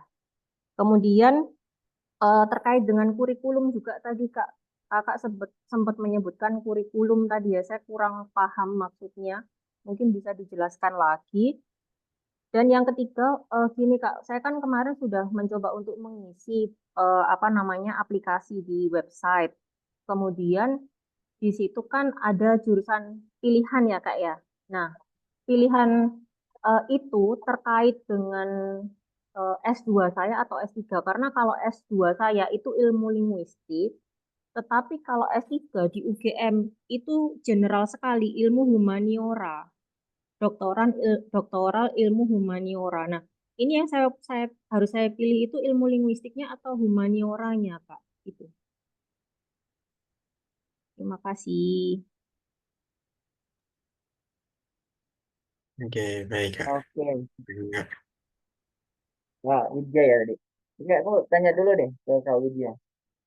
Soalnya ini harus lebih dalam sebenarnya. Soalnya ini lebih ke kontribusi, terus sesuai dengan karakter kita kayak gitu. Jadi itu tadi. Nah, Widya ini kan dosen. Nah, setelah lulus S3 nanti rencana mau jadi apa? Atau masih lanjut dosen? Iya, masih akan lanjut dosen dan mungkin juga akan kembali ke institusi awal gitu. Dan jurusannya apa, Kak? Belum tahu. Saya jurusannya linguistik, Kak, tetapi di Oh, sini itu saya ngajar English for Pharmacy. Dan hmm, English for Pharmacy ini kan lebih ke pendidikan bahasa Inggris. Kemarin saya hmm. sempat bertemu dengan dosen S2 saya, kemudian itu dibuat galau saya Kak bertahun-tahun sejujurnya. Saya udah mulai mencoba mendaftar itu dari 2022, cuma nggak mantepnya di situ Kak, kayak nanti kamu kontribusinya apa gitu loh kalau kamu ngambil terjemahan gitu. Nah, terus Ya, terus akhirnya saya coba mencari benang merah, mencari dan Hmm. baca sampai ya mungkin tanya ChatGPT juga kadang-kadang. Itu mungkin bisa saya fokuskan terjemahan di bidang farmasi gitu. Terus yang S3-nya ngambil jurusan apa, Kak? Linguistik. Linguistik. Iya. Oke, aku coba jawab, Kak. Harusnya mungkin ini sih disclaimer dulu. Mungkin secara aku yang baru kenal kakak beberapa menit ini, kayak gitu. Sebenarnya harus yang lebih dalam lagi supaya aku mengetahui karakternya kakak di belakang seperti apa, kegiatan-kegiatannya, kemudian kontribusinya itu tahap-tahap kayak gitu. Ini harusnya lebih panjang, mungkin bisa 1 sampai 2 jam kalau kita mau lebarin kayak gitu. Mungkin coba memperingkas saja. Eh, untuk itu dari LPDP-nya sendiri. Dia benar, mungkin kenapa kakak galau karena itu LPDP memang dia lebih ke memiliki benang merah kontribusi dengan studinya yang diambil itu harus sesuai kayak gitu. Kenapa? Karena LPDP nggak mau rugi dong memberikan pendidikan S3, S2, tapi kontribusi dia belajar ini S2, S3 tapi nggak dipakai ilmunya untuk kontribusinya dia. Makanya itu harus ilmiah seperti itu. Nah, kayak gitu kak. Kemudian program sama target yang tadi kakak bilang nih, kakak kan sekarang udah dosen itu sebenarnya kakak tuh udah buat kontribusi untuk Indonesia, kayak gitu. Cuman di sini karena kakak mau lanjut ke S3 kontribusinya harus dinaikin kayak gitu. Nah, kenapa harus dinaikin?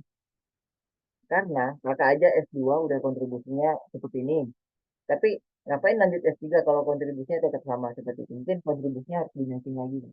eh, Apakah lingkupnya diperbesar atau targetnya itu lebih dijelasin kayak gitu. Mungkin di sini untuk program sama targetnya itu jangan yang apa ya, jangan yang muluk kayak gitu, tapi yang nyata, tapi lebih dampaknya lebih luas kayak gitu. LPDP sebenarnya lebih suka kalau dampaknya lebih luas kepada masyarakat itu gitu. Karena dia pengen apa ya, ya karena program pendidikan yang pengen sumber daya manusia Indonesia itu lebih banyak yang baik gitu. Jadi mungkin eh, kontribusi kakak di perbesar mungkin awalnya satu jurusan kayak apa tadi belajar bahasa Inggris yang khususnya di informasi kayak gitu. Mungkin setelah lanjut S3 itu bidangnya ditambah atau seperti apa kayak gitu. Itu sih. Kemudian tadi kan aku ngomong kurikulum. Ya, untuk kurikulum atau mata kuliah sih sebenarnya. Kan kurikulum nanti ada mata kuliah di situ di tiga. Kakak pilih satu kurikulumnya yang usahakan dulu. Kan pasti kalau sebelum kita mendaftar S3, S2 itu kita lihat dulu kurikulumnya. Mata kuliahnya itu apa aja nih mata kuliah yang akan kita ambil kan seperti itu. Semakin dalam kakak mengetahui mata kuliahnya semakin bagus gitu. Kemudian pilih salah satu mata kuliah tersebut yang sesuai relevan dengan isu yang kakak ambil di nanti esai LPDP gitu. Karena itu akan membantu kontribusi kakak dalam menyelesaikan isu tersebut. Karena kakak mempelajari di kampus juga S2 kayak gitu ya. Kemudian apa lagi ya? Nah, itu sih eh humaniora ya tadi. Kalau untuk Pilihan tadi, Kak. pas ya, Yang pilihan di laman LPDP. ya untuk laman LPDP itu disesuaikan dengan pilihan kita di S3 nanti ya, Kak. Begitu. Terima kasih Kakak atas jawabannya. Selamat malam. Oke, sama-sama. Oke, semakin larut malam ini semakin seru ya teman-teman bahasanya semakin dalam dan bahkan ini juga banyak eh, teman-teman dari jenjang doktoral yang hadir di kesempatan malam ini ya teman-teman. Memang diskusi terbuka buat semuanya yang ingin bergabung gitu. Dan next juga teman-teman bisa ngajak yang lain, ngajak teman-teman juga manfaatnya juga lebih luas lagi kayak gitu ya. Oke, teman-teman semuanya.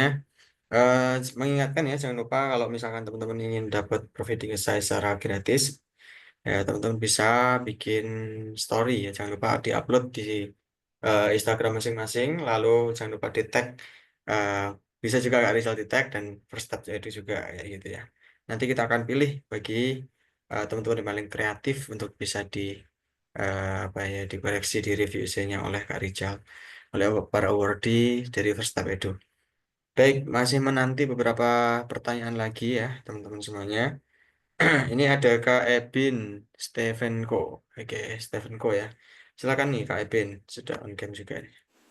Oke, terima kasih sebelumnya pada Kak Anas ya. Kenalin saya Ebi Stevenko dari Universitas Sriwijaya, Sumatera Selatan, jurusan Agribisnis. Saya ingin tanya pada Kak Rizal. Singkat saja mungkin Kak, kan saat ini saya lagi sedang ikut program pemberdayaan juga di daerah Sembilang, Banyuasin. Nah, program tersebut pada kayak program CSR kayak gitu. Nah, apakah boleh nantinya saya itu kan ikut serta dalam terlibat dalam program tersebut? Apakah nanti saya boleh melakukan program yang sama dan konsep yang sama namun dengan modifikasi teori dan praktek berbeda dalam bahasa LPDP-nya kayak gitu Kak? Apakah diperbolehkan dalam bahasa LPDP seperti itu?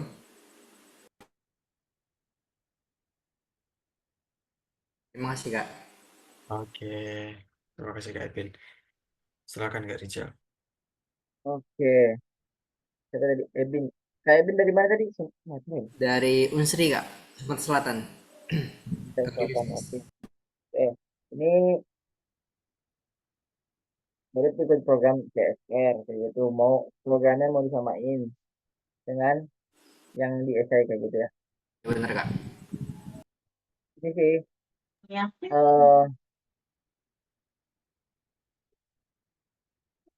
apa ya? Sebenarnya aku agak bingung soalnya aku belum tahu latar belakangnya Kak Eben. Apakah latar belakang pendidikannya apa kayak gitu? Apakah sesuai dengan program CSR tersebut kayak gitu?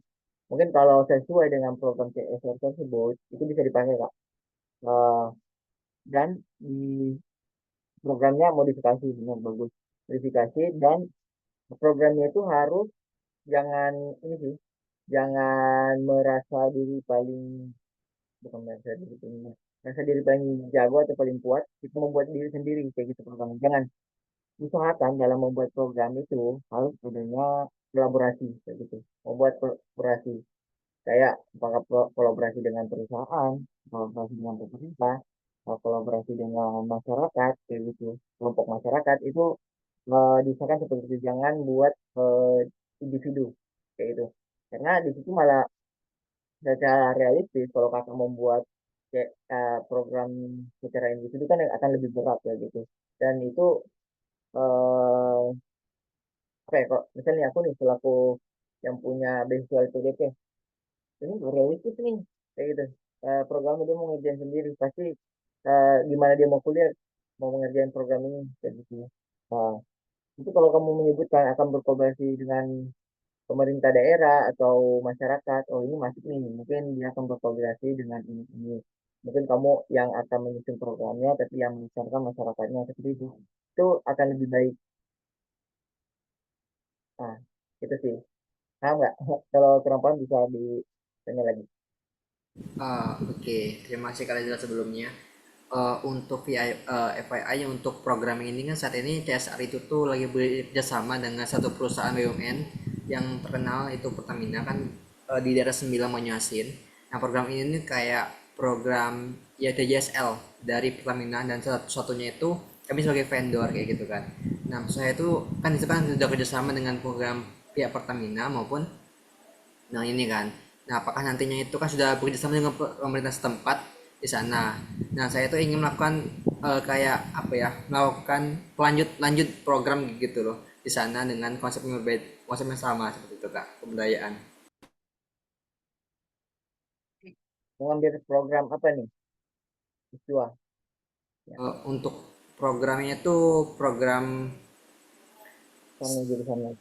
apa? Gimana kak? Jurusannya Pemberdayaan apa? masyarakat ke depannya kayak kan itu kan banyak isu-isu seperti mungkin ya stunting kemudian pernikahan usia dini maupun sampah semacam kayak gitu kak. Kalau jurusannya, aku bilang jurusannya, Kang Edwin ini mau ngambil jurusan apa? Kalau jurusannya agribisnis kembali kak. Oke. Nah, itu bisa dimasukin program. dan sesuai dengan jurusannya. Benar. Nanti itu malah bagus karena kayak dia udah latar belakang, latar belakang sih. Punya pengalaman di bidang tersebut. Itu CSR-nya dijadiin sebagai pengalaman, nah, kayak gitu. Jadiin pengalaman dan bisa dimasukin atau diceritain di dalam esai kayak gitu. Kayak dulu tuh pernah di dalam program CSR dengan Lina kayak gitu. eh Gini-gini dan akan apa ya sebenarnya kata-katanya itu lebih ke ingin berkontribusi lebih kayak gitu. Ingin berkontribusi lebih karena dengan cara gimana? Dengan cara lanjut pendidikan. Kenapa lanjut pendidikan? Karena dengan lanjut pendidikan, kontribusi saya akan lebih nyata karena ini saya akan lebih besar. Gitu. Itu harus dimasukin dalam essay. Itu malah bagus poinnya.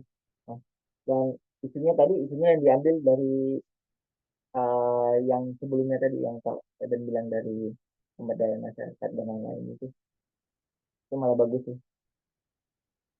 Itu bisa masukin ke ini juga poin pengalaman. Kalau itu nanti masuknya kerja itu juga bisa masukin pengalaman kerja. Gitu. Saya nanti kalau diterima di LPDP, kalau nanti Kak Edwin kerja itu harus keluar dari kerjaan kayak gitu, harus fokus ke pendidikannya dulu.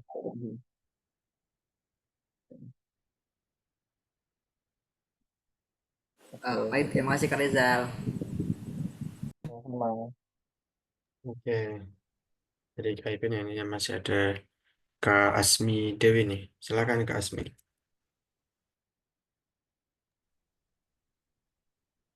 Halo, Kak Asmi, apakah eh, jadi untuk bertanya nih untuk Iya, permisi Kak, maaf. Tadi kesalahan teknis, maaf. silakan Kak. Baik, terima kasih Kak atas kesempatannya, tapi mohon maaf sebelumnya ya Kak, belum bisa on cam. Em, izin memperkenalkan diri terlebih dahulu, saya Asmi Devi Azizah. Saya lulusan IPB Kak, 2023 kemarin. Kemarin 2024 saya sudah daftar LPDP yang batch 2. Namun belum rezeki ya kayaknya Kak, jadi gagal gitu kan. Kemarin udah sampai wawancara. Pertanyaan saya Kak terkait esai. Jadi yang kemarin saya daftar itu, saya sudah esainya, saya belum mencantumkan rencana tugas akhir saya gitu Kak.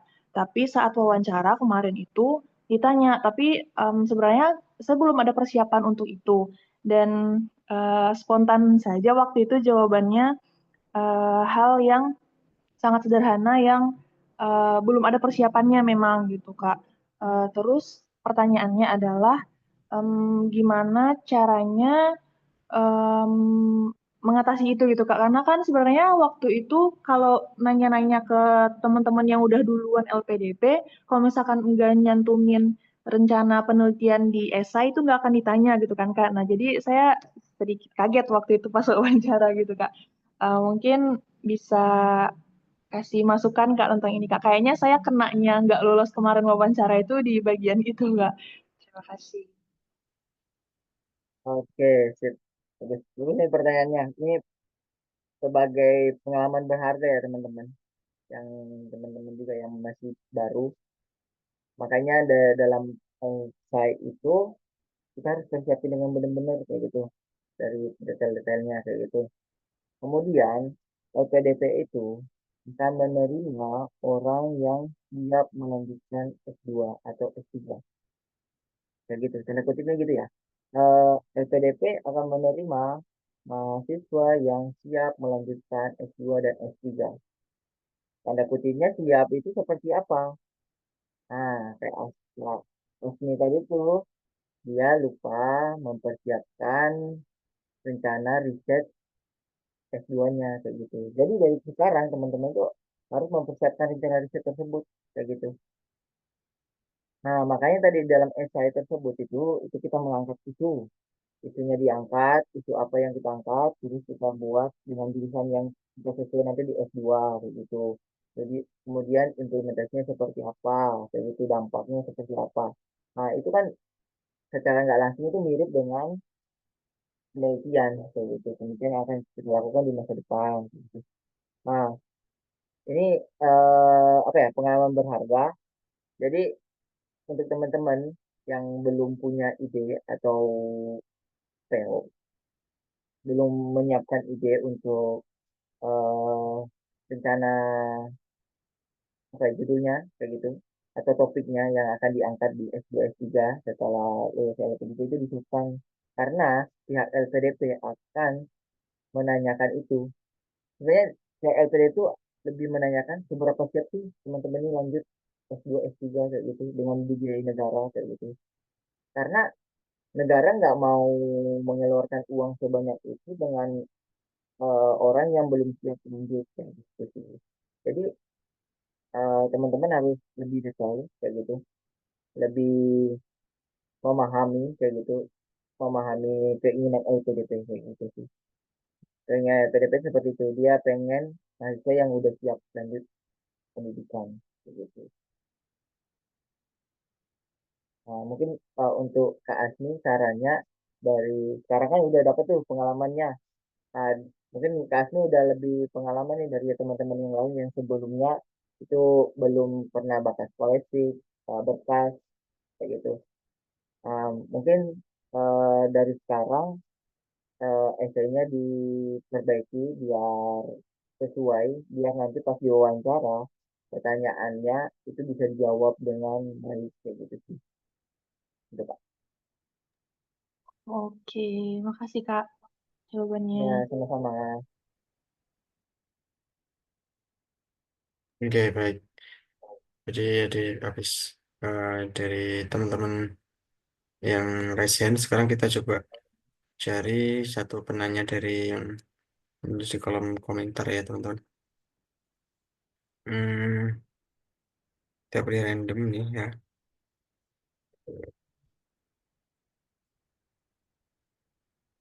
Ini ada yang nanya seputar kesalahan-kesalahan ketika administrasi. Nah, ini akan dibahas besok ya oleh Kak Bila ya, teman-teman. Nah, malam ini nanti kita lebih mengupas tentang esai. Nah, kita pilih pertanyaannya. Nah, ini. Nah, dari Kak Kia dari UNER. Maaf Kak, izin bertanya pada bagian SLPDP. SLPDP dari poster Kak Nurul Hud tadi yang Kakak share. Tadi poin 2. Poin isu nomor 2. Masalah sesuai dengan pekerjaan dan peran. Nah, terus sesuai dengan pekerjaan. Nah, tadi pertanyaannya Kak, saya sebentar ini. Saya double degree jurusan psikologi dan bahasa Inggris, tapi setelah tamat saya memiliki pengalaman mengajar dan sudah menjadi guru. Nah, ini ceritanya sudah menjadi guru, Kak. Namun belum dalam jabatan. Nah, artinya secara jabatan belum. Jadi pengalaman saya setelah habis fresh graduate, apa yang tadi? Lebih banyak keguruannya. Apakah linear, Kak, jika saya mengambil S2 di jurusan psikologi? Begitu, Kak. Karena saya berencana menjadi dosen psikologi. Jadi dia lebih banyak pengalamannya di mengajar, tapi minatnya di psikologi gitu, Kak. Kira-kira bagaimana untuk menyambungkannya? Oke, ini Baik. agak rumit juga ya sebenarnya. Oke, izin jawab ya. eh Pertama, tadi siapa yang nanya, Mas? Mas? Oke, baik. Yang nanya tadi, Lupa. ini namanya Kak Kia. Kia. Oh, kajian. Oke, kajian. Mungkin ini harusnya lebih detail lagi ya. Kita bisa dapat benang merahnya. Saya untuk menemukan benang merah itu nggak mudah kayak gitu. Tapi secara yang kakak tulis kayak gitu, gini, si kakak mungkin harus, tadi udah benar sih, udah dapat tuh poinnya, poin kakak inginkan. Di situ pengen jadi dosen psikolog. Benang merah paling pojoknya tuh jadi dosen psikologi kayak gitu. Nah, untuk meraih benang merahnya tersebut, jadi kakak harus tuntut tuh. Kalau misal ada pengalaman jadi guru yang lain kayak gitu, Itu nggak apa-apa, itu sebagai pengalaman kerja, Kakak. Tapi itu nggak usah dimasukin di esai, begitu. Itu nggak usah dimasukin di esai, yang dimasukin di esai itu yang sesuai dengan Kakak di bidang dosen psikologi, gitu. Nanti isinya yang diangkat adalah Kakak bisa ngambil dari pengalaman kerja Kakak jadi pengajar, kayak gitu. Jadi pengajar, kan di situ banyak tuh isu-isu tentang psikologinya, apakah psikologi anak, psikologi pendidikan. Nah, di situ Kakak bisa ngangkat di situ. Setelah ngangkat di situ, Kakak tentuin eh, rencana penelitiannya ke depan itu seperti apa dengan jurusan yang Kakak pilih, kalau gitu. Nah, dengan akhir-akhir Kakak akan berkontribusi menjadi dosen psikologi yang berfokus apa, kayak gitu. Psikologi kan luas ya, ada fokusnya apa, kayak gitu. Jadi itu nanti eh, closingnya harus lebih spesifik dan pengalaman kerja yang nggak sesuai tersebut nggak usah dimasukin di esai, dimasukin di poin pengalaman kerja di poin, ada poin sendirinya sih pengalaman kerja itu dimasukin di situ aja, tapi nggak usah dimasukin dalam esai. Seperti itu Pak. Semoga terjawab. Oke, thank you nih Kak atas pertanyaan dari Kak Kia. Ini lanjut teman-teman untuk sesi diskusinya, pertanyaan langsung dari yang resen ya. Ada Kak Muwahida Yena, silakan Kak. Iya, terima kasih sebelumnya moderator. Selamat malam Mas Rijal. Eh, saya lulusan psikologi di tahun 2024. Nah, rencana mau lanjut S2 kan, psikologi juga.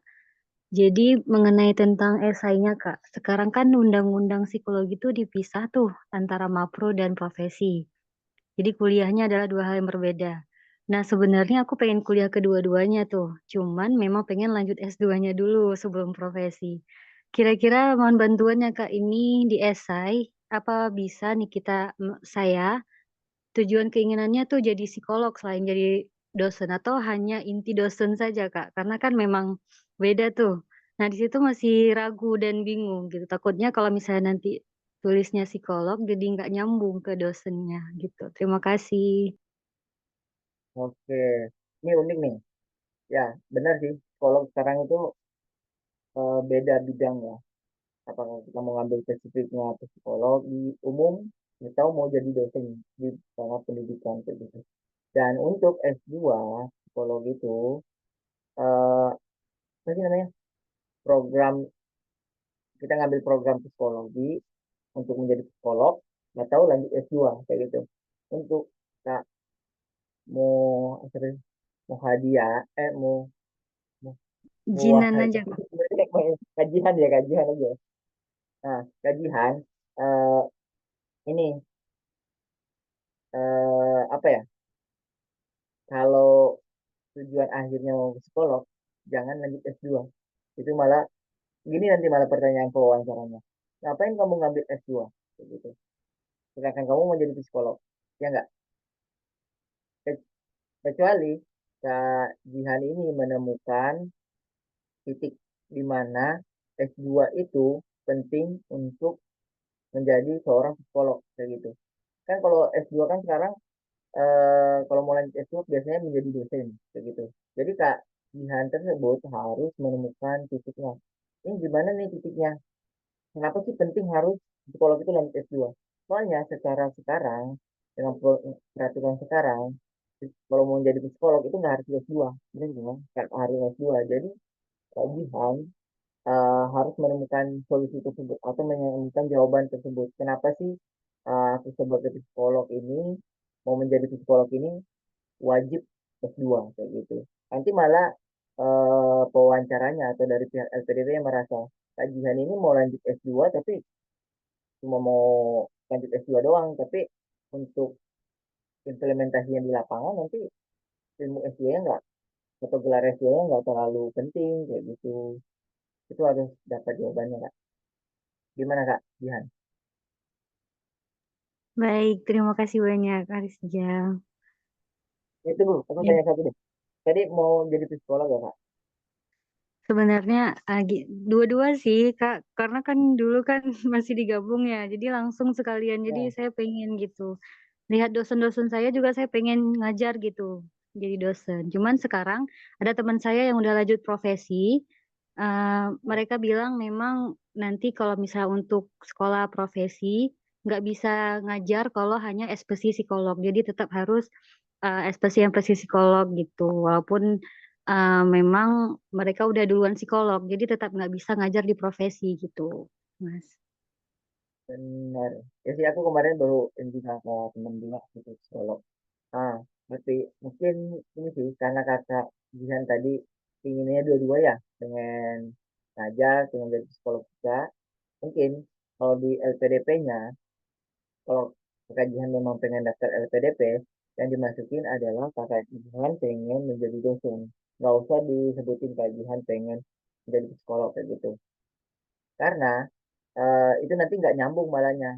Kalau kajian mau jadi psikolog tapi mau jadi dosen juga itu malah dari pihak LPDP merasa wah kajian ini maunya apa sih sebenarnya kayak gitu. Nah jadi harus tujuan akhirnya itu satu dan harus selaras dengan isi-isinya kayak gitu yang diangkat. Baik, terima kasih banyak Kak Rijal, bantu. Ya, sama-sama. Oke, ini Kak Muhada tadi ya udah nanya dan BTW ini Kak Rizal udah jam 9:15 ini saya menawarkan kepada Kak Rizal nih kira-kira untuk pertanyaan apakah masih bisa dijawab mungkin satu pertanyaan atau dua pertanyaan atau sudah dicukupkan nih Kak? Karena masih banyak nih, aku kasih dua deh, dua pertanyaan terakhir soalnya Dua udah pertanyaan lagi. malam juga kasihan. Oke, siap Kak Rizal. Teman-teman Baik, yang ini belum. ada dua penanya yang teratas dan ini kita akan panggilkan Kak Ardea. Silakan Kak.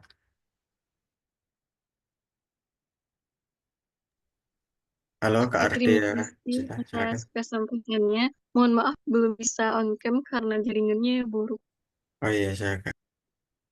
Perkenalkan nama aku ya, aku berasal dari Sumatera Barat dan berencana akan daftar PDP jurusan ilmu lingkungan juga.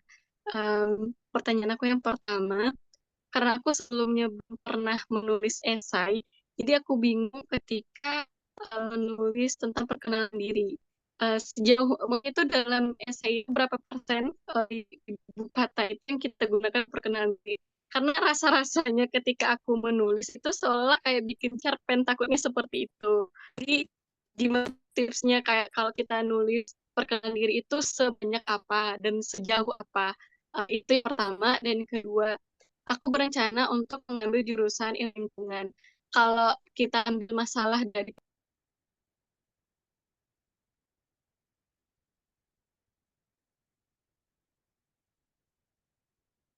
Baik Kak, Ini gimana ya suaranya? sepertinya ini untuk penanya tadi baru kehilangan sinyal ya.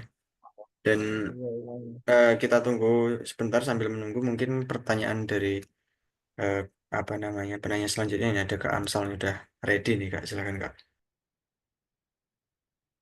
Oke, selamat malam Mas Rijal sama Mas Anas.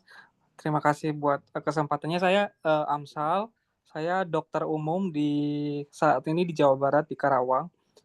Ingin mencoba pertama kali di LPDP targeted dokter spesialis.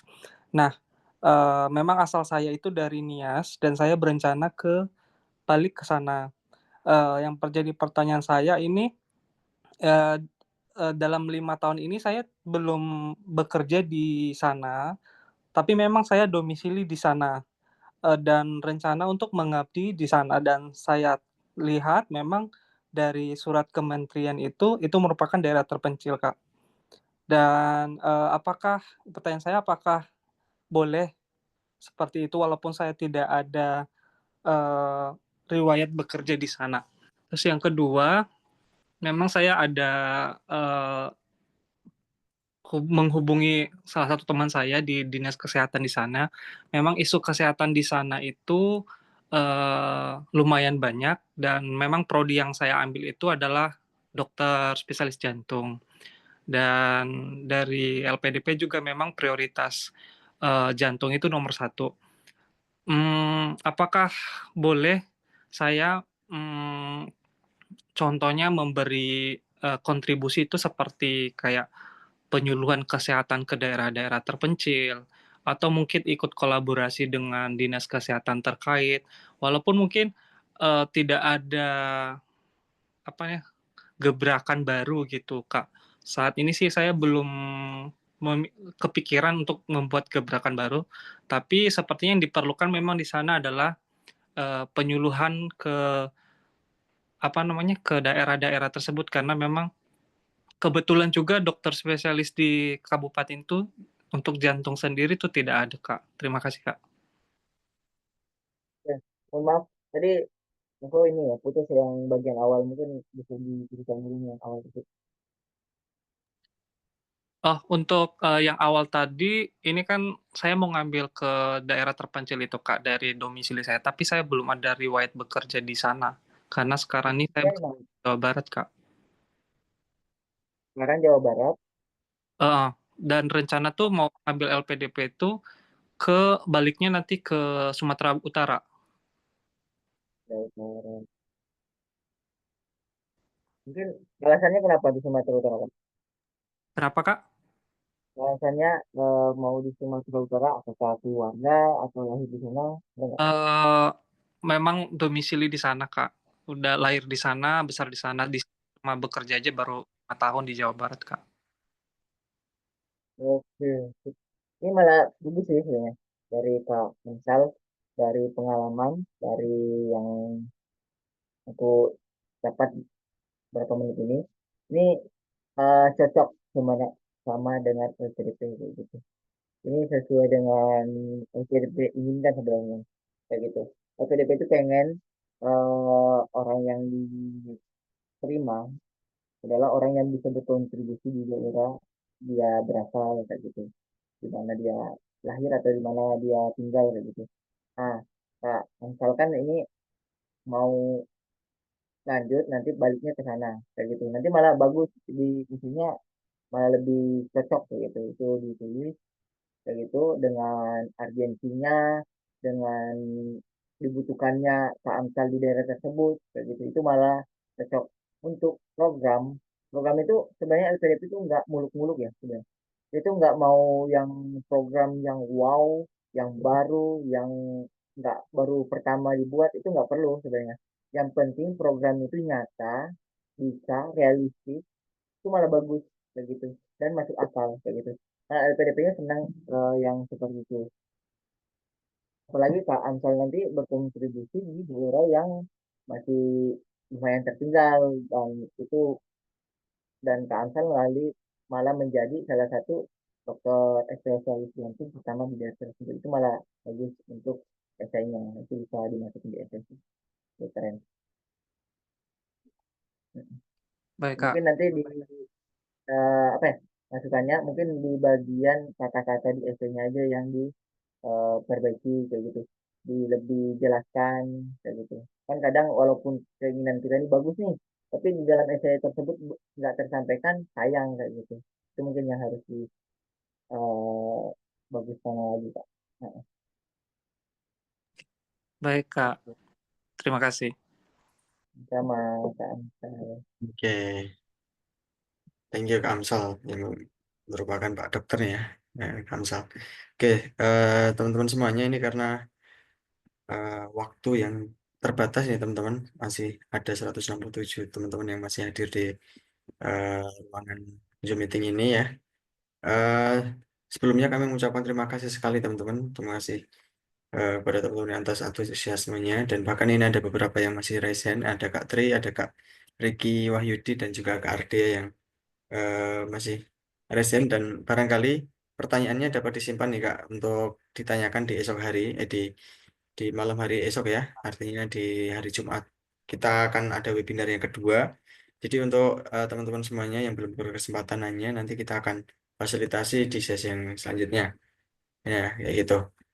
Barangkali untuk closing dari Kak Rijal, boleh nih Kak dikasih beberapa closing untuk teman-teman biar semangat untuk mengejar LPDP.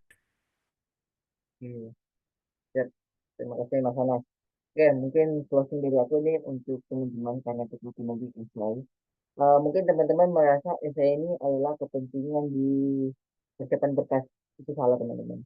Esai ini adalah kepentingan untuk teman-teman di persiapan wawancara, begitu. Esai ini bisa lolos asal memenuhi kriteria tadi 1.500 sampai 200 kata, itu udah pasti lolos. Tahap berkas, penting berkasnya sesuai yang LPDP minta kayak gitu. Tapi esai ini akan diminta teman-teman pada saat wawancara kayak gitu.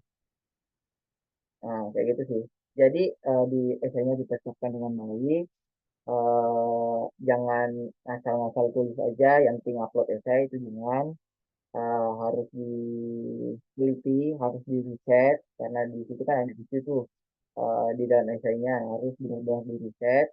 Takutnya teman-teman isi asal malah nanti pas tahap wawancara teman-teman ditanya nggak sesuai dengan risetnya seperti itu. Nah, untuk saran teman-teman, semangat, semoga dipermudah, semoga bisa menjadi awardee LPDP tahun 2025. Oke, amin. Thank you Kak Rizal. Kasih plus nih teman-teman buat Kak Rizal.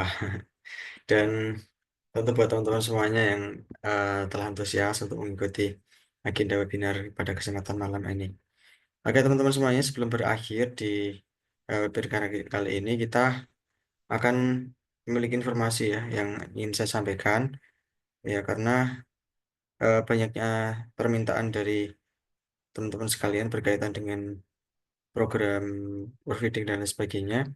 Ini saya izin share screen ya teman-teman semuanya, bahwa kita punya program di tahun 2025 ini yang merupakan program untuk LPDP ini, baru kita launching malam ini teman-teman, yaitu ada program persiapan secara optimum ya teman-teman ya, persiapan yang benar-benar serius untuk mengejar LPDP tahun 2025 ini.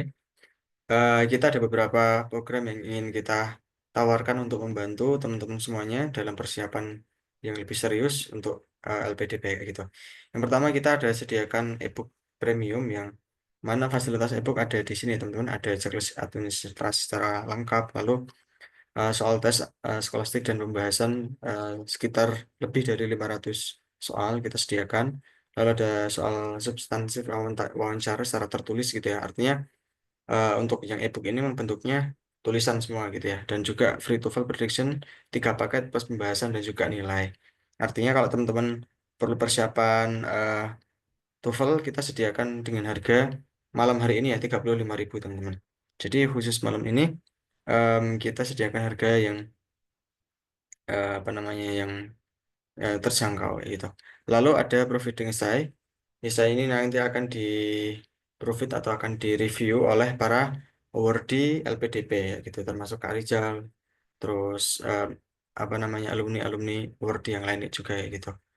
Jadi teman-teman semuanya tidak usah khawatir tentang yang review itu apakah memang berkompeten atau tidak. Ini pasti berkompeten dan memiliki rekam jejak yang jelas dan sudah membina apa namanya awardee atau membina eh, calon awardee yang lain juga kayak gitu. Nah, untuk harga-harganya teman-teman di sini untuk ebook ada 35 ribuan dan proofreading essay ini kita taruhkan di harga 79.000 kayak gitu. Lalu ada juga kita paket bundling ya teman-teman untuk ebook dan proofreading essay ini biar lebih terjangkau di harga 99.000. Artinya teman-teman hemat ya sekitar 10-20 ribu untuk bisa mendapatkan ebook dan proofreading essay. Lalu kalau teman-teman semuanya pengen lebih maksimal lagi, kita tawarkan proofreading essay dan mentoring one on one. Artinya nanti ada forum di mana teman-teman berjumpa dengan eh, para awardee yang lain seperti Kak Rizal, Kak Bila, dan lain sebagainya. Nanti teman-teman bisa nanya secara langsung, bisa diskusi secara langsung, dan dalam forum itu nanti teman-teman bebas mau persiapan apapun ya. Terutama di bagian esai kayak gitu. Mendapatkan proofreading plus nanti juga bisa diskusi lebih lama kayak gitu. Nah, untuk deskripsinya ada di sebelah kanan ya teman-teman ya. Dan untuk malam ini juga, untuk khusus yang proofreading plus mentoring nanti, kita ada diskon 40%. Artinya nanti teman-teman tidak perlu biaya yang cukup mahal, karena kita tawarkan dengan harga sekian yang insya Allah terjangkau gitu ya, dibanding dengan apa namanya providing yang ada di tempat-tempat lain yang mungkin eh, bisa lebih mahal juga kayak gitu. Itu yang ingin kami sampaikan. Kalau misalkan teman-teman berminat, nanti malam ini langsung menghubungi admin yang ada di grup WhatsApp, atau teman-teman bisa eh, kontak admin yang ada di sini ya, nomornya.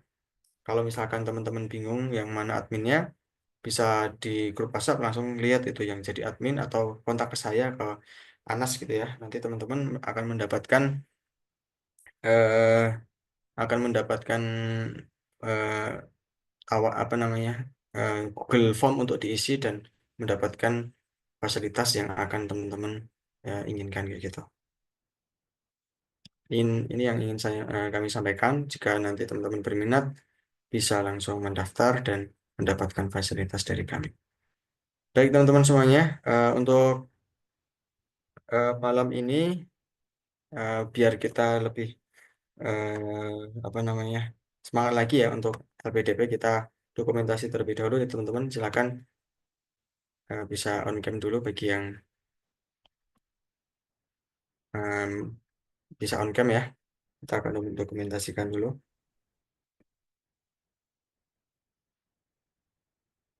Nah, remove, oke. Sudah banyak on cam, ini ada Kak Kia juga, terus Kak Jasmine, Kak Julianus, Kak Harun.